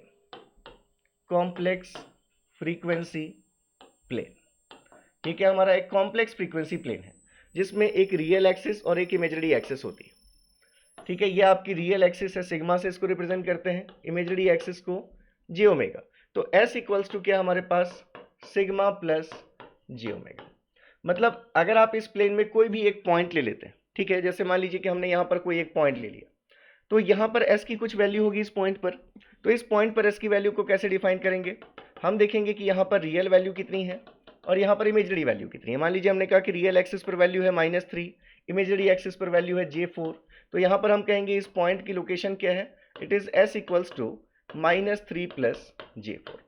यहाँ पर अगर हम एस प्लेन में इस पॉइंट को देखेंगे तो हम कहेंगे इस पॉइंट पर S की वैल्यू कितनी है, -3 प्लस J4। तो ये क्या हमारे पास S प्लेन हमारा कॉम्प्लेक्स फ्रीक्वेंसी प्लेन है, और जितने भी ट्रांसफर फंक्शंस होंगे जिनको हम S डोमेन में रिप्रेजेंट करेंगे, तो उन ट्रांसफर फंक्शंस के हमें पोल्स और जीरोस अगर पूछे जाएंगे, तो जिन जिन S की वैल्यूज़ के लिए आपके न्यूमरेटर्स जीरो हो जाएं, उन सभी को आप ट्रांसफर फंक्शन के जीरोस कहते हैं, और जिन जिन वैल्यूज़ पर आपके डिनोमिनेटर्स जीरो हो जाए उनको आप पोल्स कहते हैं। तो एक एग्जांपल मैं यहाँ पर लिख ही देता हूँ। जैसे मान लीजिए कि अगर हमारे पास Ts की वैल्यू होती, let's say it is 3 into S plus 4 S plus 6 upon S square into S plus 3 S plus 5। तो यहाँ पर अगर हम देखते सबसे पहले पोल्स, तो पोल्स के लिए हम क्या करते, डिनोमिनेटर को जीरो पुट करते, जहाँ पर S square into S plus 3 S plus 5 equals to 0। अब इस इक्वेशन के जो रूट्स आते हैं वो आपके पोल्स कहलाते हैं। तो आपको दिख रहा है कि S इक्वल्स टू 0 पर दो पोल्स हैं, S स्क्वायर है मतलब S इक्वल्स टू 0 पुट करने पर भी ये पूरी चीज़ 0 हो जाएगी, और स्क्वायर है मतलब दो पोल्स हैं कहाँ पर, S इक्वल्स टू 0 पर। तो पोल्स कहाँ कहाँ पर हैं, दो पोल्स हैं आपके 0 पर। इस फैक्टर को 0 बनाने के लिए S की वैल्यू क्या होगी, -3, तो एक पोल है -3 पर, और इस फैक्टर को 0 बनाने के लिए S की वैल्यू क्या होगी, -5। तो आपके पास इस सिस्टम को देखकर, आप इस डिनोमिनेटर को देखकर ये कह सकते थे कि इसमें चार पोल्स हैं, दो पोल 0 पर, एक -3 पर, एक -5 पर। ऐसे ही जीरोस की अगर हम बात करेंगे, तो जहां न्यूमरेटर 0 हो जाए, मतलब 3 into S plus 4 into S plus 6, जब आप इसको 0 पुट करते हैं तो इस इक्वेशन के जो रूट्स मिलेंगे, तो यहाँ से आपको S की वैल्यू दिख रही है -4 एंड -6। तो S इक्वल्स टू -4 और -6 पर क्या है, जीरोस हैं। तो अब हम पोल्स और जीरोस को जब रिप्रेजेंट करते हैं S डोमेन में, तो पोल्स के लिए रिप्रेजेंटेशन हम लेते हैं क्रॉस का, जहाँ पर पोल होगा वहाँ क्रॉस बनाएंगे, और जीरोस के लिए रिप्रेजेंटेशन हम लेते हैं सर्कल का। देखिए मैं बिल्कुल बेसिक्स की बातें कर रहा हूँ, बहुत लोग इरिटेट भी हो रहे होंगे कि सर पोल जीरो में कहाँ उलझ गया आप। देखिए, तो जो लोग पहली बार कंट्रोल सिस्टम पढ़ते हैं, जो लोग अभी तक सिग्नल्स नहीं पढ़े, उनको कुछ नहीं पता, उनको पोल्स भी नहीं पता, उनको जीरो भी नहीं पता, उनको ट्रांसफर फंक्शन भी नहीं पता। तो इसी वे में मैं चलूंगा कि आपको जितना आता है वहां तक भी मैं आऊँगा, उसके ऊपर भी हम जाएंगे, लेकिन जिनको कुछ नहीं आता उनको भी सारी चीज़ें समझ में आनी चाहिए। ठीक है, तो ये हमारे पास आ गया। अब अगर हम इनको प्लॉट कर देते, तो ये हम अगर एस प्लेन में इन चीज़ों को अगर हम प्लॉट कर दें, अगर हमें ये पोल जीरो प्लॉट देखना है, पोल जीरो प्लॉट, अभी मैं क्वेश्चंस भी आपको दूंगा नेक्स्ट क्लास से। तो हमें क्या दिखा, हमने अभी अभी कहा कि ये हमारे सिग्मा और ये जे ओमेगा की एक्सिस है, और हमने लिखा है कि पोल्स हमारे कहाँ कहाँ पर हैं। तो हमने कहा कि दो पोल्स s इक्वल्स टू 0 पर हैं, तो ये हमने ऐसा शो कर दिया कि दो पोल्स s इक्वल्स टू कहाँ पर हैं, 0 पर हैं। ठीक है, और क्या हमारे पास एक पोल -3 पर है, एक पोल -5 पर है। तो एक पोल है हमारा -3 पर और एक पोल है हमारा -5 पर। जीरोस की अगर हम बात करें, तो जीरोस है हमारे -4 और -6 पर। ठीक है, अगर मैं यहाँ पर एक और टर्म ऐड कर देता हूँ, जैसे let's say S square plus 16। ठीक है, तो यहाँ से आप इसको भी करेंगे, S square plus 16 equals to 0। तो S प्लस 4 को 0 पुट किया तो -4 मिल गई वैल्यू, S प्लस 6 को 0 पुट किया तो -6 मिल गई वैल्यू। S स्क्वायर प्लस 16 को जब आप 0 पुट करेंगे तो S की वैल्यू मिलेगी आपको +-J4। तो आपको दो पोल, दो जीरोस यहाँ पर आपको दिखेंगे +-J4 पर। तो ये आपके पास चार जीरोस हैं सिस्टम में, -4, -6 और +-J4 पर। तो अगर हम इनको भी प्लॉट कर दें, तो -4 पर एक जीरो है, -4 पर, -6 पर एक जीरो है, ये -6 पर, और एक दो और जीरोस कहाँ कहाँ पर हैं, जिनका रियल पार्ट 0 है। इमेजरी एक्सिस पर वैल्यू है एक जीरो की +J4 और एक की -J4, मतलब आपके पास दो जीरोस कहाँ कहाँ हैं, ये इमेजरी एक्सिस पर एक जीरो यहाँ पर कहीं है +J4 पर, और एक जीरो है आपके पास यहाँ कहीं -J4 पर। तो इस तरह से आप ट्रांसफर फंक्शन जब भी आएगा आपके पास, क्योंकि अभी तो हमने सिर्फ ये देखा कि ट्रांसफर फंक्शन क्या है, आगे जाकर हम क्या देखने वाले हैं कि क्लोज लूप ट्रांसफर फंक्शन क्या होगा, ओपन लूप ट्रांसफर फंक्शन कैसा होगा, या इलेक्ट्रिकल नेटवर्क के लिए ट्रांसफर फंक्शन कैसा होगा। तो हमारे पास कोई इलेक्ट्रिकल नेटवर्क होगा और उसके लिए पोल जीरो प्लॉट हमें करना होगा। तो प्रोसीजर क्या होगा हमारा, पहले हम ट्रांसफर फंक्शन फाइंड करेंगे, फिर हम देखेंगे पोल जीरो हमारे कहाँ कहाँ पर है, फिर उनको हम इस तरह से एस प्लेन में लोकेट कर देंगे। चलिए, तो ये हमने बात कर ली किसकी, कॉन्सेप्ट ऑफ ट्रांसफर फंक्शन की। तो कॉन्सेप्ट ऑफ ट्रांसफर फंक्शन में हमने दो इक्वेशंस लिखी, पहले एक ये इक्वेशन, एक ही इक्वेशन। इस इक्वेशन से हमने ट्रांसफर फंक्शन को डिफाइन किया कि it is the ratio of Laplace transform of output to Laplace transform of input under the assumption that the system is initially relaxed. और इस इक्वेशन से हमने कहा कि हम यहां से डिफाइन कर सकते हैं पोल्स एंड जीरोस। जहां जहां एस की जिन जिन वैल्यूज के लिए आपके डिनोमिनेटर जीरो हो जाए वो सभी पोल्स हैं, जिन जिन वैल्यू के लिए न्यूमरेटर जीरो हो जाए वो सभी क्या आपके जीरोस हैं। यहां तक देख लिया हमने। अब चलिए, अब आगे हम चलते हैं। आगे चलने से पहले जैसे, ठीक है, यहाँ तक है, लैप्लास वाले टर्म को मैं बाद में शिफ्ट कर देता हूँ, ठीक है। यहाँ से जब आपके पास ये पीडीएफ मिलेगी, तो आप लोगों ने अगर ज्वाइन नहीं किया, मैंने आपको बताया टेलीग्राम ग्रुप ज्वाइन कर लीजिएगा पैडवॉक का, वहाँ से आपको ये पीडीएफ्स डेली मिल जाया करेंगी, ठीक है। चलिए, तो देखिए यहाँ पर, अच्छा, जैसे हम अगर बात कर लें अब किसकी, सिंगुलैरिटी फंक्शंस की, सिंगुलैरिटी फंक्शंस। फिर से ये जो टॉपिक्स हैं, जब आप सिग्नल्स में मेरे साथ पढ़ेंगे तो मैं इनकी डेफिनेशन कुछ और बताऊंगा, और वहां पर बहुत ज़्यादा डिटेल में हम डिस्कशन भी करते हैं। जो लोग भी मुझसे पढ़े हुए हैं वो सभी जानते होंगे कि सिंगुलैरिटी फंक्शंस को हम कैसे डिफाइन करते हैं, जनरलाइज्ड फंक्शंस क्या होते हैं, ये भी मैं डिस्कशन करता हूँ। लेकिन यहाँ पर आपको अगर देखना है तो सिंगुलैरिटी फंक्शंस मतलब आपको सिर्फ समझना है कि ऐसे फंक्शंस जो रिवर्सिबल, डिफरेंशिएशन और इंटीग्रेशन प्रॉपर्टीज को फॉलो करते हैं, ठीक है। Function, these are functions which follows reversible,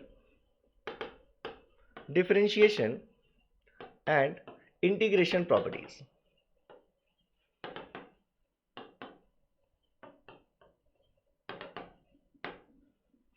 ठीक है, इसी में हम लिख सकते हैं कि examples of singularity functions relevant to the definition of transfer function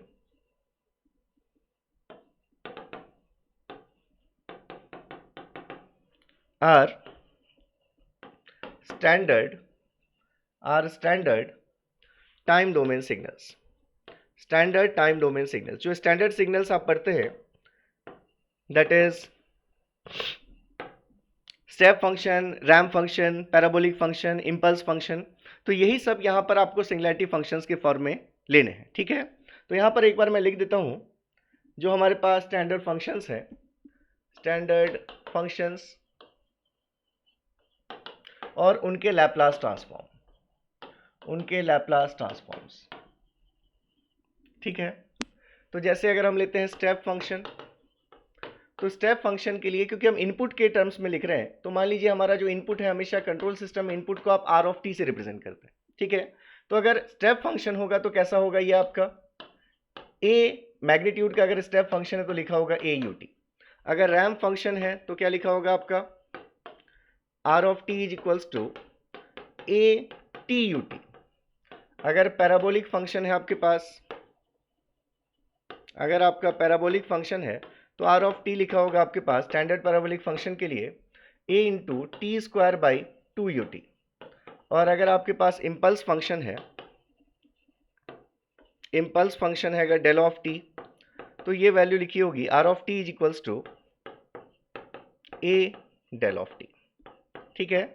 step function के केस में ए एम्पलीट्यूड को शो करता है, रैंप फंक्शन के केस में ए स्लोप को शो करता है, पैराबोलिक फंक्शन के केस में ए, आप जानते हैं पैराबोला जब फॉर्म होता है तो उसमें डायरेक्ट्रिक्स ऑफ फोकस से डिस्टेंस सेम होनी चाहिए, तो ए आपको उसके अकॉर्डिंग ये हमारा ये पैरामीटर है। और आर ऑफ टी के लिए अगर आपने लिखा ए डेल टी, तो ए इम्पल्स फंक्शन के एरिया को शो करता है। इनका लैप्लास भी आपको पता है, जैसे अभी अभी हमने लिखा, तो इसके केस में आर टी का लैप्लास आर ऑफ एस आ जाएगा ए अपॉन एस, इसके केस में आर टी के लैप्लास आ जाएगा ए अपॉन एस स्क्वायर, इसके केस में आर टी के लैप्लास आ जाएगा ए अपॉन एस क्यूब, और इसके केस में आर टी के लैप्लास आ जाएगा सिर्फ ए, ठीक है। अगर यहीं पर सिर्फ वन डेल टी होता तो लैप्लास क्या हो जाता, वन हो जाता। तो ये हमारे पास क्या है, कुछ इनपुट्स हैं। अब यहाँ पर डिफरेंशिएशन और रिवर्सिबल डिफरेंशिएशन इंटीग्रेशन कैसे फॉलो होता है। तो अगर आप पैराबोलिक फंक्शन को डिफरेंशिएट करेंगे तो रैम्प फंक्शन मिलेगा, रैम्प को डिफरेंशिएट करेंगे तो स्टेप फंक्शन मिलेगा, स्टेप फंक्शन को डिफरेंशिएट करेंगे तो इम्पल्स फंक्शन मिलेगा। और जो इन फंक्शंस के बीच में रिलेशन है वही इनके रिस्पॉन्सेज के बीच में भी रिलेशन है। तो मैं दोनों ही चीज़ें लिख देता हूँ। पहली चीज़ क्या हमारे पास, अगर आप D by D T of अगर आप करेंगे पैराबोलिक फंक्शन तो आपको क्या मिलेगा, आपको मिलेगा रैम्प फंक्शन, आपको मिलेगा रैम्प फंक्शन। अगर आप D by D T of ramp function करेंगे तो रैम्प फंक्शन का डिफरेंशिएशन क्या देगा आपको, स्टेप फंक्शन।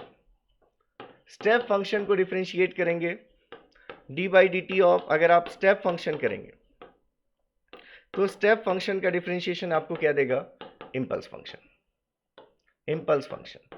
तो ये जो रिलेशन है इनका, यही रिलेशन इनके रिस्पॉन्सेज के लिए भी ट्रू है। अब इसका मतलब क्या है, देखिए अगर आपके पास ये कोई सिस्टम है, ये कोई सिस्टम है, इसमें हम आर ऑफ टी और ये सी टी जो लिखते हैं, तो ये आर ऑफ टी और सी ऑफ टी क्या है, ये क्या हमारे पास आर ऑफ टी क्या है, इनपुट या फिर हम कहें इसको एक्साइटेशन, इट इज इनपुट और एक्साइटेशन। और ये सी टी क्या है, आउटपुट या फिर इसी को आप और क्या कह सकते हैं, रिस्पॉन्स है। ये क्या हमारा आउटपुट है या फिर इसी को क्या कहेंगे, रिस्पॉन्स है। तो अब अगर मान लीजिए कि हमारे पास कोई एक सिस्टम है, देखिए एक चीज़ जो बहुत इंपॉर्टेंट है, थोड़ा सा पेशेंस आपको रखना पड़ेगा। जैसे देखिए अभी तक हमने कुछ ज़्यादा बातें नहीं की, लेकिन वीडियो के अगर मैं टाइम देखूँ, शायद यहाँ तो मुझे दिखेगा नहीं, तो थोड़ी लेंदी हो जाएंगी वीडियोस। बल्कि मैं तो चाहता हूँ कि 3 आवर्स 4 आवर्स की वीडियोस में अपलोड करके आपका सिलेबस जल्दी कंप्लीट कर दूँ, लेकिन आप लोग इतना पेशेंस नहीं रख पाएंगे। तो अभी मैं 2 आवर्स के अंदर कई वीडियो अपलोड करूँगा, और आप लोग कमेंट सेक्शन में मुझे लिख कर बताइएगा कि आइडियल लेंथ आपको क्या दिखती है। क्योंकि आज हमने कोई बहुत ज़्यादा चीज़ें तो डिस्कस नहीं की, लेकिन फिर भी टाइम लगा, इसका मतलब कि मैं चीज़ों को थोड़ा ज़्यादा ओपन करके आपके सामने रखना चाहता हूँ। ठीक है, तो थोड़ा सा टाइम देंगे तो चीज़ें ज़्यादा अच्छे से समझ में आएंगी। और जिस चीज़ की आप प्रिपरेशन कर रहे हैं गेट की या ईएससी की, इतनी आसान नहीं है वो चीज़ें। क्वालिफाई बिल्कुल कर जाएंगे आप, लेकिन अच्छे मार्क्स लेकर आना, अच्छी रैंक लेकर आना, वो उन्हीं के लिए पॉसिबल है जो पेशेंट है।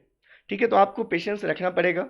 और कमेंट सेक्शन में ज़रूर बताइएगा मुझे कि क्या इस वीडियो की लेंथ आपको ज़्यादा लगी, क्योंकि वीडियो के बीच में कोई बहुत ज़्यादा हम एक्स्ट्रा बातें भी नहीं करते, तो आपको पूरा पेशेंस, पूरा फोकस रख के पढ़ना पड़ेगा। और इसलिए मैं रिकॉर्डेड फॉर्म में चल रहा हूँ कि आप जहाँ तक देख सकते हैं कंसंट्रेट होकर वहाँ तक देखिए, फिर उसके बाद आप बाद में आकर देख लीजिए। पीडीएफ्स आपके पास ऑलरेडी है, तो नोट्स बनाने की आपको टेंशन नहीं है। चलिए, तो ये हम बात कर रहे थे कि अगर मान लीजिए हमारे पास ये कोई सिस्टम है, ठीक है। अब इस सिस्टम में अगर हमने आर ऑफ टी अप्लाई किया यू टी, तो अभी जो हमारा ये रिस्पॉन्स आएगा सी टी। अब हम इसको क्या कह सकते हैं, ये जो हमने इनपुट लिया है, ये इनपुट क्या है, स्टेप फंक्शन। मतलब अभी जो ये रिस्पॉन्स आ रहा है सी टी, हम इसको कह सकते हैं कि ये it is response of the system for step input. तो इस सी टी को हम कहेंगे कि ये क्या हमारा, it is step response. It is what, it is step response. समझ गए बात को, क्या कहा हमने, response of the system for step input is known as step response. अगर यहीं पर ये हमारे पास सिस्टम होता और यहां पर हम अगर इनपुट में अप्लाई कर रहे होते ए टी यू टी, ठीक है, तो मतलब हमने इनपुट में क्या अप्लाई किया है, हमने रैम्प फंक्शन अप्लाई किया। ए टी यू टी मतलब हमने क्या अप्लाई किया, रैम्प फंक्शन अप्लाई किया। तो अगर हम इस आउटपुट को देखें, अभी भी ये सी टी से ही लिखा है, अभी भी ये रिस्पॉन्स है, लेकिन अब हम इस सी टी को क्या कहेंगे, it is ramp response, because it is response of the system for ramp input, so it can be written as ramp response. ये क्या हमारा, ये कहलाएगा रैम्प रिस्पॉन्स। बिल्कुल ऐसे ही अगर हमारे पास ये कोई सिस्टम होता और इस सिस्टम में अगर हम पैराबोलिक इनपुट अप्लाई कर देते, अगर हम कहते हैं कि आर ऑफ टी हमने अप्लाई कर दिया A T square by 2 U T, तो अगर हम पैराबोलिक इनपुट अप्लाई करेंगे तब यहां पर जो रिस्पॉन्स आएगा सी टी, हम इसको कहेंगे कि ये हमारा क्या है, it is parabolic response, it is parabolic response. और अगर हम यहीं पर देखें कि अगर हमारे पास ये कोई सिस्टम है और यहाँ पर अगर हम आर ऑफ टी की जगह पर अप्लाई कर दें डेल टी इम्पल्स फंक्शन, तो कहेंगे हम कि हमारे पास, यहाँ भी मैं ए हटा देता हूँ, ठीक है, ये रैम्प रिस्पॉन्स है, यूनिट रैम्प फंक्शन के केस में यहाँ पर भी हम ए हटा देते हैं, इससे कोई फर्क नहीं पड़ता, लेकिन unit ramp function, unit parabolic function आप इसको नाम देते हैं, यूनिट इम्पल्स फंक्शन है। तो यहाँ जो सी टी आएगा हम इसको क्या कहेंगे, it is impulse response. Response of the system for impulse input is known as impulse response. तो अभी हमने कहा कि अगर हम इन इनपुट्स को देखते हैं, ये जो सिग्नल्स हैं, step function, ramp function, parabolic function, impulse function, ये एक दूसरे के साथ रिवर्सिबल डिफरेंशिएशन इंटीग्रेशन फॉलो करते हैं। मतलब पैराबोला को डिफरेंशिएट करेंगे तो रैम्प मिलेगा, रैम्प को डिफरेंशिएट करेंगे स्टेप मिलेगा, स्टेप को डिफरेंशिएट करेंगे इम्पल्स मिलेगा। इसी तरह अगर हम रिस्पॉन्सेज में भी देखें तो अगर आपको किसी सिस्टम का पैराबोलिक रिस्पॉन्स पता है, तो अगर आप पैराबोलिक रिस्पॉन्स मतलब पैराबोलिक इनपुट की वजह से जो आउटपुट आ रहा है उसको आपने कहा पैराबोलिक रिस्पॉन्स। तो अगर आपको यह पता है कि पैराबोलिक इनपुट के लिए सिस्टम कैसा रिस्पॉन्स देता है, मतलब पैराबोलिक रिस्पॉन्स कितना है, तो अगर आप पैराबोलिक रिस्पॉन्स को डिफरेंशिएट कर लें तो आपको यह पता चल जाएगा कि सिस्टम का रैंप रिस्पॉन्स क्या होगा। मतलब अगर हम सिस्टम में इनपुट में पैराबोला की जगह रैंप इनपुट अप्लाई कर देंगे तो आउटपुट कैसा होगा। रैंप रिस्पॉन्स को डिफरेंशिएट कर लेंगे तो आपको पता चल जाएगा कि सिस्टम का स्टेप रिस्पॉन्स कैसा होगा। ये सभी चीजें अब हम यहां पर लिखने वाले हैं, ठीक है। इससे पहले जैसे देखिए, आपने कहा कि ये हमारा सिस्टम है, जब हम इनपुट और आउटपुट के बीच में एक ब्लॉक पर आ चुके हैं, जैसे ये आर टी है, इसका लैप्लास आर ऑफ एस है, ये हमारे पास सी टी है, इसका लैप्लास सी ऑफ एस है। तो ये जो बीच का जो फंक्शन है, इस बीच के फंक्शन को हम क्या लिख सकते हैं, टी एस लिख सकते हैं, जहां पर इस टी एस की वैल्यू हमने देखा था क्या होती है, C S upon R S होती है, ठीक है। इसकी वैल्यू क्या होगी, C S upon R S होगी। तो अब अगर हम कंडीशन अगर हम एज्यूम करते हैं कि अगर मान लीजिए हमने यहां पर जो अप्लाई किया वो हमने अगर अप्लाई किया R T is equals to del T, R T अगर हमने अप्लाई किया डेल टी, मतलब आर ऑफ एस की वैल्यू कितनी है, 1 है। और अब हम यहां पर लिख रहे हैं कि इसका जो रिस्पॉन्स है अगर वो है सी टी, जिसका लैप्लास है सी एस। सी टी क्या है, इम्पल्स रिस्पॉन्स है, सी टी क्या है, इम्पल्स रिस्पॉन्स। और सी ऑफ एस को हम क्या कह सकते हैं, सी ऑफ एस क्या है हमारा, Laplace of impulse response, Laplace of impulse response. समझ रहे हैं क्या लिखा हमने, टाइम डोमेन में हमने कहा ये इम्पल्स रिस्पॉन्स है, और जब इसका लैप्लास ले रहे हैं, इसका मतलब हम किसका लैप्लास ले रहे हैं, इम्पल्स रिस्पॉन्स का लैप्लास ले रहे हैं, तो हम कह सकते हैं कि हमारा लैप्लास ऑफ इम्पल्स रिस्पॉन्स है, ठीक है। अब अगर यहाँ पर भी हम कहें कि ट्रांसफर फंक्शन को हमने टी एस से रिप्रेजेंट किया, तो अब यहाँ पर फिर से देखेंगे हम, तो हम फिर से कह सकते हैं कि टी एस की वैल्यू क्या होगी, C S upon R S होगी, ठीक है। इसका मतलब हम ये भी लिख सकते हैं कि C S is equals to R of S into T S. और इस पर्टिकुलर केस में जब हम इनपुट अपना इम्पल्स फंक्शन ले रहे हैं तो उस केस में आर टी हमारा डेल टी है, तो इसका लैप्लास कितना है, आर एस 1 है। तो अगर हम आर एस की जगह 1 पुट कर दें तो इसका मतलब सी एस की वैल्यू क्या मिलती है हमें, 1 into T S. That is इस केस में हमारे पास क्या मिला, C S is equals to T S. इसका क्या मतलब समझे आप, सी एस का मतलब क्या है, लैप्लास ऑफ इम्पल्स रिस्पॉन्स, और टी एस का मतलब क्या है, ट्रांसफर फंक्शन। तो इसका मतलब अगर आप सिस्टम का ट्रांसफर फंक्शन देखना चाहते हैं तो कैसे मिल जाएगा आपको, अगर आपके पास इम्पल्स रिस्पॉन्स आपको पता है सिस्टम का कि इम्पल्स इनपुट देने पर सिस्टम का आउटपुट क्या आता है, उसको आपने कहा इम्पल्स रिस्पॉन्स। तो अगर आप इम्पल्स रिस्पॉन्स पर लैप्लास ट्रांसफॉर्म अप्लाई कर दें तो डायरेक्टली आपको सिस्टम का क्या मिल जाएगा, ट्रांसफर फंक्शन मिल जाएगा। तो अब देखिए कितनी सारी बातें होगी। अब बातें ये हो गई कि हमने कहा कि जो रिस्पॉन्सेज हैं वो भी जिस तरह सिंगुलैरिटी फंक्शंस आपस में डिफरेंशिएशन के थ्रू रिलेटेड हैं, वैसे ही उनके रिस्पॉन्सेज भी रिलेटेड होंगे। कि अगर हमें किसी सिस्टम का पैराबोलिक रिस्पॉन्स पता है तो पैराबोलिक रिस्पॉन्स को डिफरेंशिएट करके हमें पता चल जाएगा उस सिस्टम का रैंप रिस्पॉन्स। रैंप रिस्पॉन्स को डिफरेंशिएट करेंगे तो पता चल जाएगा impulse response, step response. Step response को डिफरेंशिएट करेंगे तो पता चल जाएगा इम्पल्स रिस्पॉन्स। और अगर हम इम्पल्स रिस्पॉन्स का लैप्लास ट्रांसफॉर्म ले लें तो हमें क्या पता चल जाएगा, ट्रांसफर फंक्शन। तो अब मैं यहां पर आपके साथ डिस्कस करने वाला हूं ट्रांसफर फंक्शन कैलकुलेट करने के दो मेथड्स, ठीक है। तो यहां पर आप ये लिख सकते हैं, methods to find transfer function, जिसको नॉर्मली हम टी एस से लिख रहे थे, ठीक है। तो जो बेसिक मेथड है, बेसिक मेथड जो कि नाम से ही क्लियर है, फर्स्ट जिसमें कि लिखते हैं आप T S is equals to C S upon R S. इसका क्या मतलब है, सी एस क्या है आपका, लैप्लास ऑफ आउटपुट, और आर एस क्या है आपका, लैप्लास ऑफ इनपुट। तो एक मेथड तो क्या आपके पास कि अगर आपको इनपुट पता है सिस्टम में और उस इनपुट के लिए आउटपुट भी पता है, तो डायरेक्टली आप ट्रांसफर फंक्शन कैसे निकाल लीजिए, जो इनपुट गिवन है उसका लैप्लास ले लीजिए, जो उस इनपुट के लिए आउटपुट गिवन है उसका लैप्लास ले लीजिए और आउटपुट अपॉन इनपुट कर लीजिए, तो आपको क्या मिल जाएगा, ट्रांसफर फंक्शन मिल जाएगा। तो ये बेसिक मेथड है। ठीक है, मैं दोनों मेथड से आपको क्वेश्चंस करवाता हूँ। और जो मेथड अभी अभी हमने डिफाइन किया वो मेथड हमारा क्या है, मेथड 2। देन इट इज, अगर आपको चाहिए ट्रांसफर फंक्शन तो आपको कैसे फाइंड करना होगा।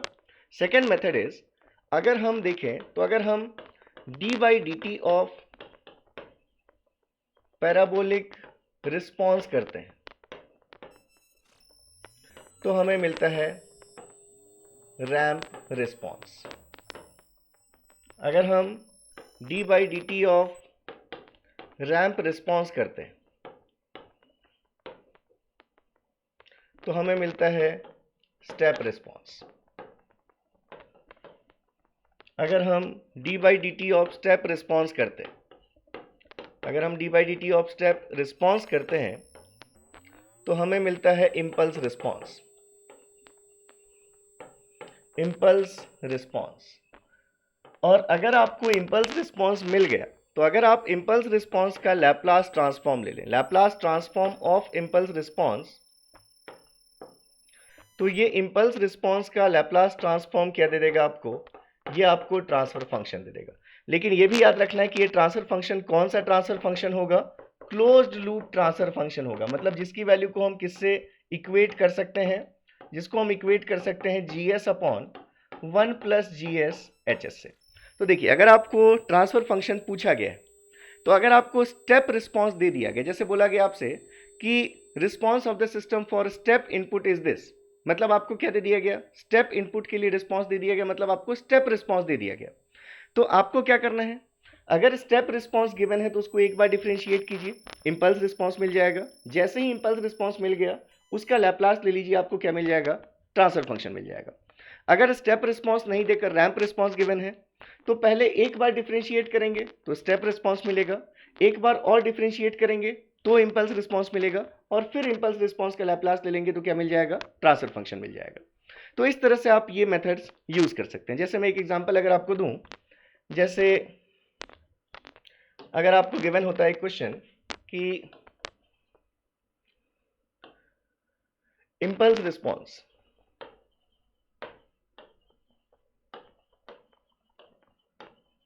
ऑफ द सिस्टम, या मैं यहां पर कर देता हूं step response, step response of the system is given as Ct is equals to t e to the power minus t। ठीक है, ut भी लिखा हो सकता है या फिर ऐसा भी हो सकता है फॉर t ग्रेटर देन 0। ठीक है, आपके पास बोला गया step response of the system is given as this, पूछा गया आपसे find the transfer function, find the transfer function. अब देखिए यहां पर दो मेथड्स क्या क्या हो सकते थे। ठीक है, तो सबसे पहला मेथड यहां पर होता मेथड 1। मेथड 1, आपको क्वेश्चन में ही क्या बता दिया गया, आपको इनपुट बता दिया गया, ये जो रिस्पांस है वो गिवन है आपको, step response of the system is given as this, मतलब ये जो रिस्पांस है वो ये आउटपुट है, और किस इनपुट के लिए आउटपुट है, स्टेप इनपुट के लिए आउटपुट है। तो आप ये कह सकते हैं कि यहां पर जो आपको गिवन है वो गिवन है आपको इनपुट आर ऑफ टी क्या है, स्टेप फंक्शन यू टी।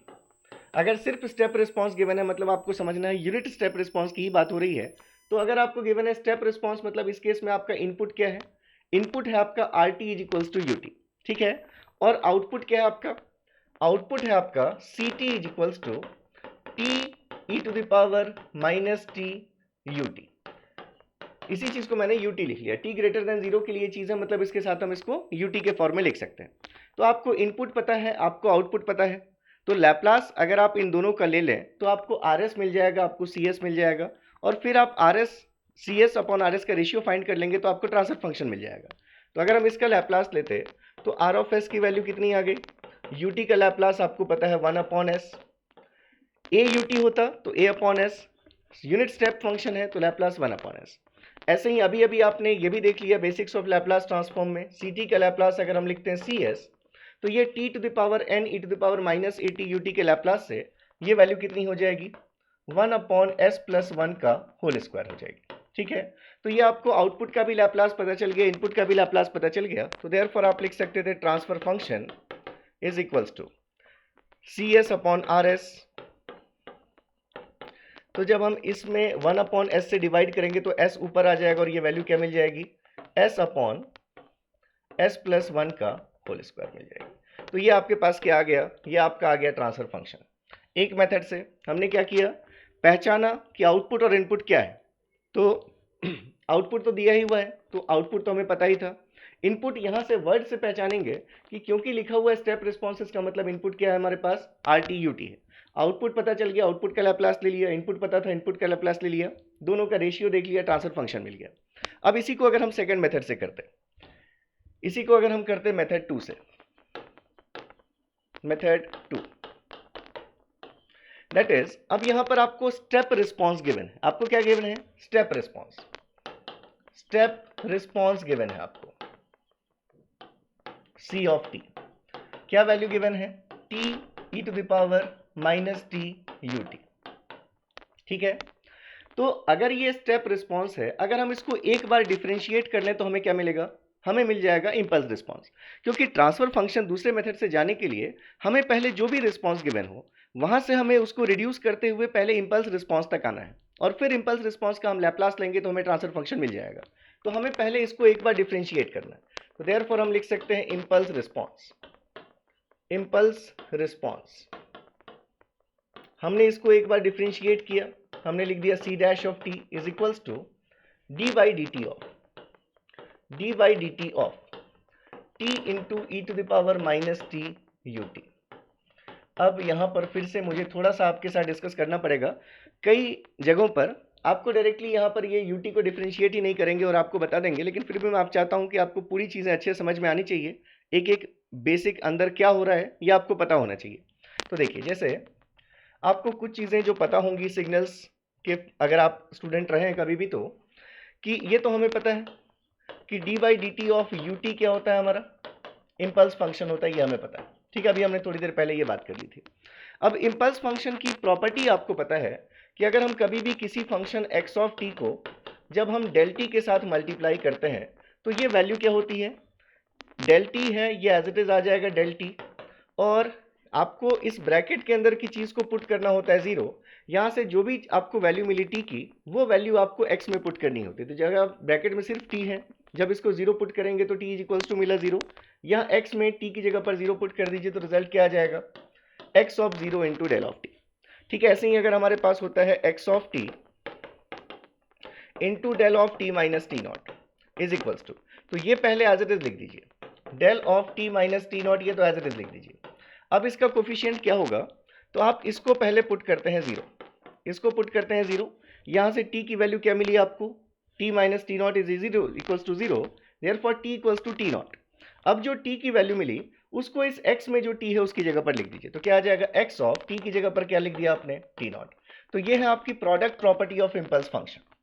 इसको आप क्या जानते हैं, किस नाम से, product property of impulse function. तो अब हम आते हैं यहाँ पर, ये इतनी चीज अगर आपको समझ में आ गई, जैसे मान लीजिए आपसे कोई पूछेगा कि हमारे पास है sine pi by 4t into del of t minus 2। ठीक है, अगर हमारे पास ऐसा होता तो इस पूरे की वैल्यू अगर आपसे पूछी जाती क्या होगा, तो सबसे पहले आप क्या करते, इस t माइनस 2 को पुट करते 0, तो t की वैल्यू क्या मिलती है आपको, t की वैल्यू मिलती है आपको 2। तो अब ये जो t की वैल्यू 2 मिली, इसका मतलब ये हो जाता कि हमारे पास ये इंपल्स तो एज इट इज लिख देंगे हम, डेल ऑफ t माइनस 2 तो एज इट इज लिख देंगे। अब ये जो हमारा फंक्शन है x ऑफ t, ये हमारा फंक्शन है x ऑफ t, इसमें जहां भी t है वहां पर हमें क्या पुट करना होगा, जो हमें यहां से वैल्यू मिली है मतलब 2, तो ये वैल्यू हो जाती है sine pi by 4 into T की जगह पर हम क्या पुट कर देंगे, तो टी की जगह पर आपने कहा हमें पुट करना है 2, तो जब हम यहाँ पर 2 पुट करेंगे तो ये हमारे पास ऐसा आ जाएगा sine pi by 4 into 2 into del of T minus 2, मतलब ये साइन पाई बाई 2 है, sine pi by 2 is 1, so 1 into del of T minus 2, मतलब ये वैल्यू कितनी हो जाती है, ये डेल ऑफ टी माइनस 2 ही हो जाती है। ठीक है, तो ये आप इस तरह से product property of impulse function use करते हैं। तो चलिए आते हैं हम अपने इस एग्जाम्पल पर जो हम कर रहे थे अभी। तो अब हमारे पास ये चीज़ है, ठीक है, अगर हम ये मान लें कि हमें u इंटू वी के फॉर्म से डिफ्रेंशिएट करना है, तो इसको हम एक मान लेते हैं u और इसको हम मान लेते हैं v। ठीक है, तो अगर हम इसको डिफ्रेंशिएट करना चाहते हैं तो इसको आप ऐसे लिख सकते हैं, दैट इज इक्वल्स टू, हम इंपल्स रिस्पांस फाइंड कर रहे हैं, इसके लिए हम क्या कर रहे हैं, स्टेप रिस्पांस को डिफरेंशिएट कर रहे हैं। अब इस पूरी चीज़ को डिफरेंशिएट करने के लिए हमने कहा कि इसको एक फंक्शन, इसको दूसरा फंक्शन मान लेते हैं। तो पहली बार मान लीजिए आपने क्या किया, पहली बार आपने D by D T of ये जो है T E to the power minus T, इसको आप फाइंड करेंगे, और जो दूसरा फंक्शन था यू टी आपका, उसको आपने कांस्टेंट रखा। प्लस दूसरी बार क्या करेंगे, आप इस फंक्शन को कांस्टेंट रखेंगे T into E to the power minus T को, और आप डिफरेंशिएट कर देंगे किसको, यू टी को। ऐसे ही करेंगे। अगर हम दो फंक्शन अलग अलग मान लिए हमने इनको, तो एक बार इस फंक्शन को डिफरेंशिएट किया, इसको कांस्टेंट रखा, दूसरी बार इसको कांस्टेंट रखा और इसको डिफरेंशिएट किया, ये डिफरेंशिएशन। अब यहाँ अपने आप में फिर से दिख रहा है कि ये दो फंक्शंस हैं यहाँ पर, तो इस पर भी यही चीज़ अप्लाई करनी पड़ेगी। मतलब क्या लिख सकते हैं हम इसको, जब हम इसको डिफरेंशिएट करेंगे तो पहली बार आपने मान लीजिए कि टी को कांस्टेंट रखा, सिर्फ इसके डिफरेंशिएशन की हम बात कर रहे हैं, तो पहली बार टी को कांस्टेंट रखा, e to the power minus t का डिफरेंशिएशन क्या हो जाएगा, minus of e to the power minus t. ठीक है, प्लस अब आपने e to the power minus T को कांस्टेंट रखा और टी को डिफरेंशिएट किया, तो उसकी वैल्यू कितनी आ गई डिफरेंशिएशन की, 1। इस पूरे के साथ क्या मल्टीप्लाइड था यहाँ बाहर, ये मल्टीप्लाइड था यूटी। प्लस अब यहाँ पर देखें हम अगर, तो T into E to the power minus T into यहाँ पर क्या आ गया, यूटी का डिफरेंशिएशन, आपको पता है यूटी का डिफरेंशिएशन क्या है, डेल टी। तो अब देखिए यहाँ से जो रिजल्ट आ गया आपका, that is minus T E to the power minus T and plus E to the power minus T, इस पूरे के साथ क्या लगा हुआ है, यू टी लगा हुआ है।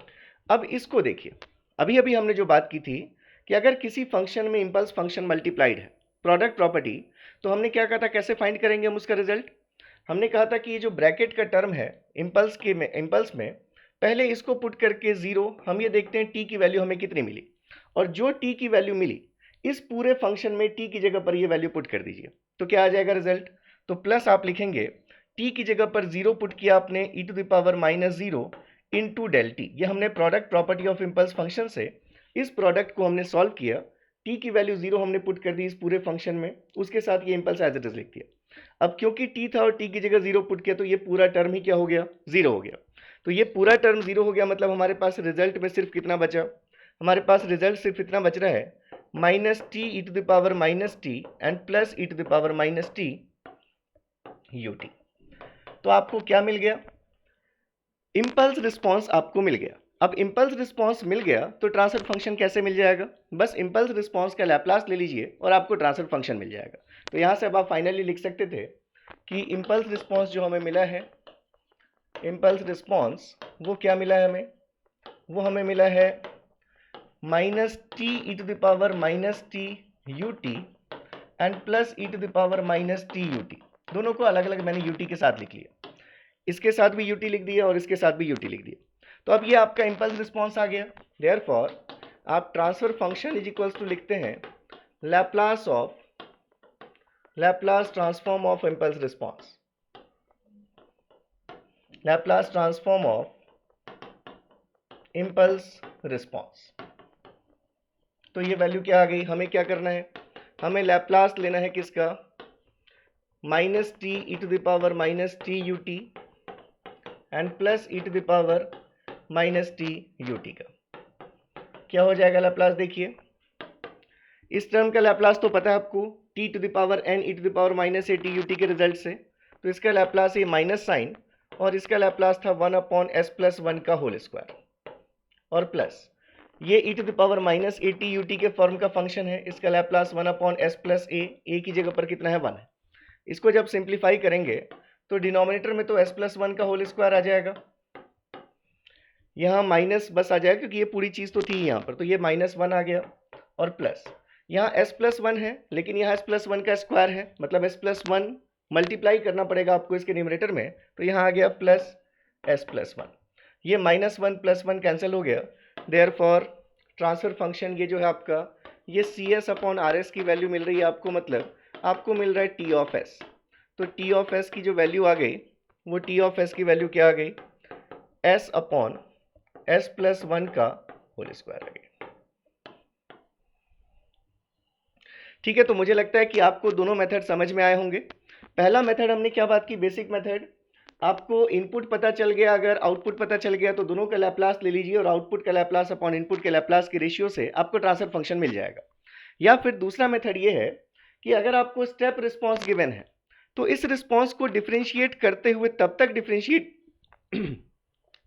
तक उसको डिफरेंशिएट कीजिए जब तक आपको इंपल्स रिस्पॉन्स नहीं मिल जाता। एक बार इंपल्स रिस्पॉन्स मिल गया तो उसका लैप्लास ले लीजिए और आपको क्या मिल जाएगा, ट्रांसफर फंक्शन मिल जाएगा।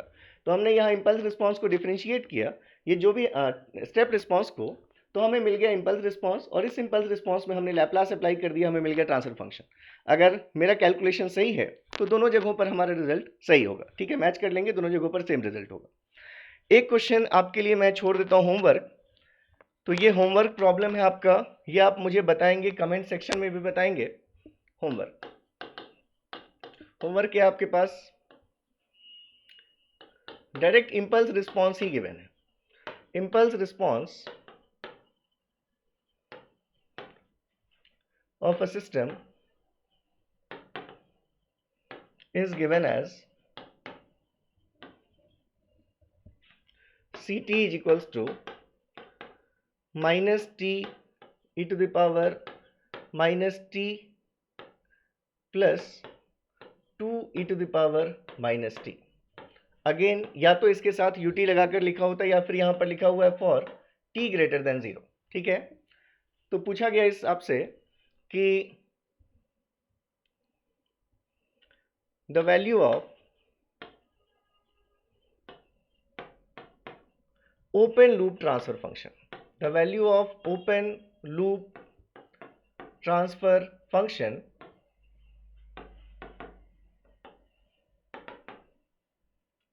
for s is equals to 5 is। चलिए यहां पर क्योंकि आप कमेंट सेक्शन में कमेंट कर पाएं, इसलिए मैंने इस क्वेश्चन को न्यूमेरिकल आंसर टाइप क्वेश्चन बना दिया है कि आपको क्या गिवन है, इंपल्स रिस्पॉन्स गिवन है। ठीक है, इंपल्स रिस्पॉन्स से आप ट्रांसफर फंक्शन कैलकुलेट कर सकते हैं, लेकिन पूछा गया आपसे the value of what, open loop transfer function पूछा गया। ध्यान से देख लीजिएगा, ओपन लूप ट्रांसफर फंक्शन की वैल्यू पूछी गई है आपसे for s equals to 5s। तो यहां पर मैं आपको क्लू एक बार दे देता हूं कि हमारा जो क्लोज लूप ट्रांसफर फंक्शन होता है, ये जो हमने लिखा क्लोज लूप ट्रांसफर फंक्शन, जब भी आप C S upon R S find करेंगे इंपल्स रिस्पॉन्स के लैप्लास से, तो C S upon R S जो आपको मिलेगा, ये आपको मिलेगा G S upon 1 plus G S H S. मतलब जो इंपल्स रिस्पॉन्स गिवन है आपको प्रीवियस क्वेश्चन में, जब आप उसमें लैप्लास ले लेंगे तो आपको क्लोज लूप ट्रांसफर फंक्शन की वैल्यू मिलेगी, मतलब इसकी वैल्यू मिलेगी। ठीक है, ये आपको क्या मिलेगा, क्लोज लूप ट्रांसफर फंक्शन। फिर यहां से to find open loop transfer function from close loop transfer function, सबसे पहले जो आपको करना है, first put h of s is equals to 1।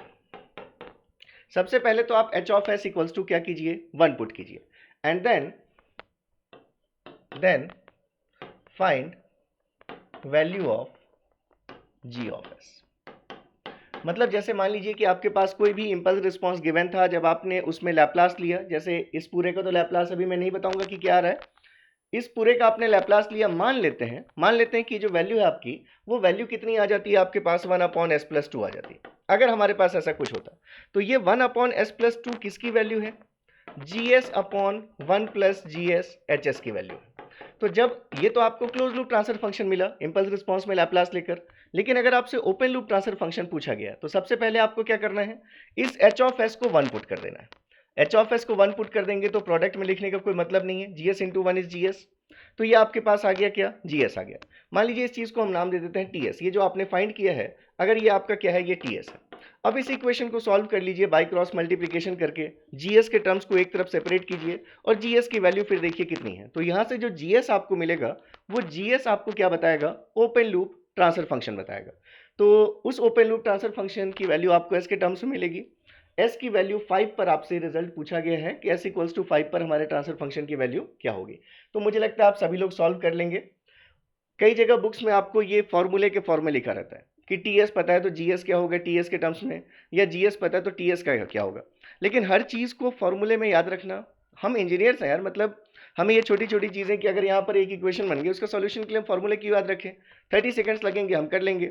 मतलब अननेसेसरी फॉर्मूले याद नहीं करने, ठीक है। आपको कभी कभी ऐसा लगता होगा कि सर शॉर्ट हो जाती है चीज़ें, शॉर्ट हो जाती है, लेकिन उसके लिए आपके माइंड पे कितना बर्डन बढ़ता जाता है आपको नहीं पता, लेकिन आपको अंदर ही अंदर आपको टेंशन रहती है, हमने इतना याद किया हुआ है, हम ये भूल जाएंगे, हम वो भूल जाएंगे।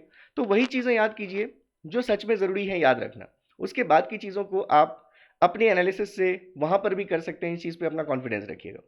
चलिए, तो मुझे लगता है कि इस लेक्चर को अब यहाँ पर मैं एंड कर देता हूँ। एक बार जो लोग पेड कोर्सेज लेना चाहते हैं उनके लिए ज़रूर मैं यहाँ पर शो कर देता हूँ। तो इसका आपको पूरा PDF मिल जाएगा पैडवॉक ग्रुप टेलीग्राम का, जब आप ज्वाइन कर लेंगे तो डिस्क्रिप्शन में लिंक आपको मिल जाएगी, वहाँ से ज्वाइन कर लीजिएगा। एक बार मैं आपको स्टोर शो कर देता हूँ कि क्या क्या हमारे बैचेस अभी अवेलेबल हैं। तो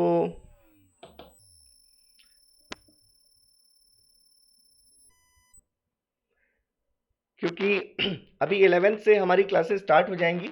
अभी देखिए मैंने टेस्ट सीरीज़ अभी तक लॉन्च नहीं की है, तो टेस्ट सीरीज़ जो है आपको बहुत जल्दी टेस्ट सीरीज़ भी मिल जाएगी, ठीक है। तो जैसे अगर हम देखें यहाँ पर, ये देखिए सबसे पहले तो ऐप की लिंक आपको मैं दे दूंगा अभी। तो जैसे आपको अगर डायरेक्ट परचेज करना है तो ये हमारे पास ये लिंक है, डायरेक्टली आपको स्टोर, हमारी 2 वेबसाइट्स हैं एक्चुअली, एक क्लास प्लस की तरफ से मिली हुई, एक मैंने जो पर्सनल हमारी वेबसाइट है। तो स्टोर पर जब आप जाते हैं तो इस टाइप से आपको ये स्टोर खुलेगा, ये लिंक मैं अभी डिस्क्रिप्शन में डाल दूंगा। तो अभी यहाँ जो कोर्सेज अवेलेबल है, GATE and DSE cracker course available है, जिस पर अभी भी हमने प्राइस हाइक नहीं की है, सिर्फ 1999 में ये कोर्स आपका अवेलेबल है। और ये कोर्स मैं इसलिए रिकमेंड करता हूँ क्योंकि बहुत सारे लोग जो मुझसे बात करके कोर्स खरीद रहे हैं वो मुझसे सिग्नल्स पढ़ने आते थे, मतलब आए हैं। मैक्सिमम जो स्टूडेंट जो भी इस कोर्स में एनरोल्ड हुए हैं, ज़्यादातर स्टूडेंट्स मेरे पास सिग्नल्स पढ़ने आ रहे थे, लेकिन मैंने उनसे बात करके उनको सिग्नल की जगह ये कोर्स लेने को बोला। क्योंकि अगर आप देखेंगे कोर्सेज में, तो ये देखिए हमारे पास ये सिग्नल्स एंड सिस्टम्स का भी कोर्स अवेलेबल है। ये आपको यहाँ पर सिग्नल्स एंड सिस्टम्स का कोर्स आपको दिख रहा है, इसकी कॉस्ट है अभी 1770 रुपीज़, ठीक है। मुझे पता है बहुत सारे लोग आप लोग सिग्नल्स मुझसे पढ़ना चाहते हैं, लेकिन मैं फिर भी कहूँगा कि ये कोर्स 1770 में लेने की जगह पर अगर आप यहाँ पर 250 से भी कम रुपीज़ का डिफरेंस आपका आ रहा है किसमें, इस गेट एंड DSE क्रैकर में, इसलिए मैंने भी फीस इसकी नहीं बढ़ाई है, 1990। इसमें सिग्नल्स ऑलरेडी इंक्लूडेड है, इसमें आपकी पूरी टेस्ट सीरीज इंक्लूडेड है, इसके साथ साथ कम से कम 7 to 8 और सब्जेक्ट्स मैं आपके साथ डील करूंगा। तो इसलिए जो लोग भी सिग्नल सिर्फ लेना चाहते हैं, भले आप मुझसे सिर्फ सिग्नल्स पढ़ना, लेकिन मैं बिल्कुल रिकमेंड करूंगा कि आप GATE and DSE cracker course के लिए जाइए। इसके अलावा बहुत सारे अभी स्टूडेंट्स बार की प्रिपरेशन कर रहे हैं, मुझसे बार के लिए पूछ रहे थे, तो ये देखिए हमारे PSU cracker crash course available है, 11 मार्च से ये भी कोर्स आपका शुरू हो जाएगा। अभी कल ही अब मतलब जब DRDO का जब से रिजल्ट आया है, तो बहुत सारे मेरे स्टूडेंट्स मतलब अपने जो वो रिजल्ट है वो भेज रहे हैं कि अब हमारा इंटरव्यू होने वाला है। तो बहुत अच्छा लगता है सुनकर जब आप लोगों का सिलेक्शन होता है। बहुत सारे स्टूडेंट्स का UPSC प्री क्वालिफाई हो गया, मैंने कुछ आपको कल टेलीग्राम ग्रुप में शेयर भी किया था उनका। तो ऐसे बहुत सारे हिडन स्टूडेंट्स हैं, अभी उनको आप जानते नहीं हैं, मतलब उनको उनके आसपास वाले लोगों को भी नहीं पता, बहुत सारे ऐसे स्टूडेंट्स के बारे में जिनका रिटर्न निकल चुका है DRDO का या UPSC का, लेकिन उन्होंने ज़्यादा फैलाया नहीं है। और होना भी यही चाहिए, जब तक आपका फाइनल सिलेक्शन नहीं हो जाता आप अपने अंदर रखिए और अपने मोटिवेशन को बस एक अदर लेवल पर लेकर जाइए, अपना पूरा एफर्ट उसमें दीजिए। उसमें जो भी आपको डाउट्स हो रहे हैं, जो भी प्रॉब्लम्स हैं, अगर हम फैकल्टीज उसमें कुछ भी हेल्प कर सकते हैं, तो मैं ही अपनी बात नहीं कर रहा, किसी भी इंस्टीट्यूट के कोई भी फैकल्टी होंगे, अगर आप उनके स्टूडेंट हो और अगर आप अच्छा कर रहे हो तो उनको अच्छा लगता है और वो आपको पूरा सपोर्ट करेंगे, ठीक है। तो आप अपने फैकल्टीज से कॉन्टैक्ट में रहिएगा जहाँ पर भी आपने पढ़ाई की है, और जो भी हम लोगों के लायक होगा बिल्कुल हम लोग आपके लिए खड़े हैं और रहेंगे। तो ये स्टोर मैंने शो कर दिया आपको, ये कोर्सेज अवेलेबल हैं। और इससे पहले कि प्राइस हाइक हो जाए, क्योंकि इसकी जो प्राइस है अब ये 2360 नहीं होगी, ये 3000 रखूंगा मैं इसकी प्राइस, क्योंकि इसमें हम 8 to 9 सब्जेक्ट्स कवर करने वाले हैं। तो अभी होली से पहले तक की प्राइस है आपकी, इस पर आप इसको ऑप्ट कर सकते हैं। और जो भी आपको लग रहा हो कंट्रोल सिस्टम के लिए भी, तो आप बिल्कुल आप फीडबैक में बता सकते हैं, क्योंकि अभी कुछ एक्स्ट्रा प्रिपरेशन करके मैं आपके लिए लेक्चर्स लेने नहीं आता हूँ। मुझे लगता है जितनी बेसिक चीज़ें हैं पहले वो तो आपको समझा दूँ, उसके बाद फिर हम और एडिशनल बातें करेंगे। तो कमेंट सेक्शन में मुझसे कनेक्टेड रहिएगा, पैडवॉक ग्रुप में कनेक्टेड रहिएगा टेलीग्राम में, और पेड कोर्स अगर ज्वाइन कर ले तो डेफिनेटली हमारा कनेक्शन एक अदर लेवल का होगा। कोई प्रॉब्लम नहीं है, लेकिन अगर आप यूट्यूब के थ्रू करना चाहते हैं बिल्कुल कर सकते हैं, टाइम को थोड़ा सा आपको मैनेज करना पड़ेगा। तो मिलेंगे फिर नेक्स्ट सेशन में। चैनल को सब्सक्राइब नहीं किया है तो अभी भी आप अभी कर लीजिए चैनल को सब्सक्राइब, और मिलेंगे फिर नेक्स्ट सेशन में और भी दूसरे सब्जेक्ट्स में आपके लिए प्लान कर रहा हूँ। तो कनेक्टेड रहिएगा, एक अलग लेवल पर हम अपने कॉन्सेप्ट्स को लेकर जाएंगे। Thank you so much, all the best, take care, जय हिंद, जय भारत।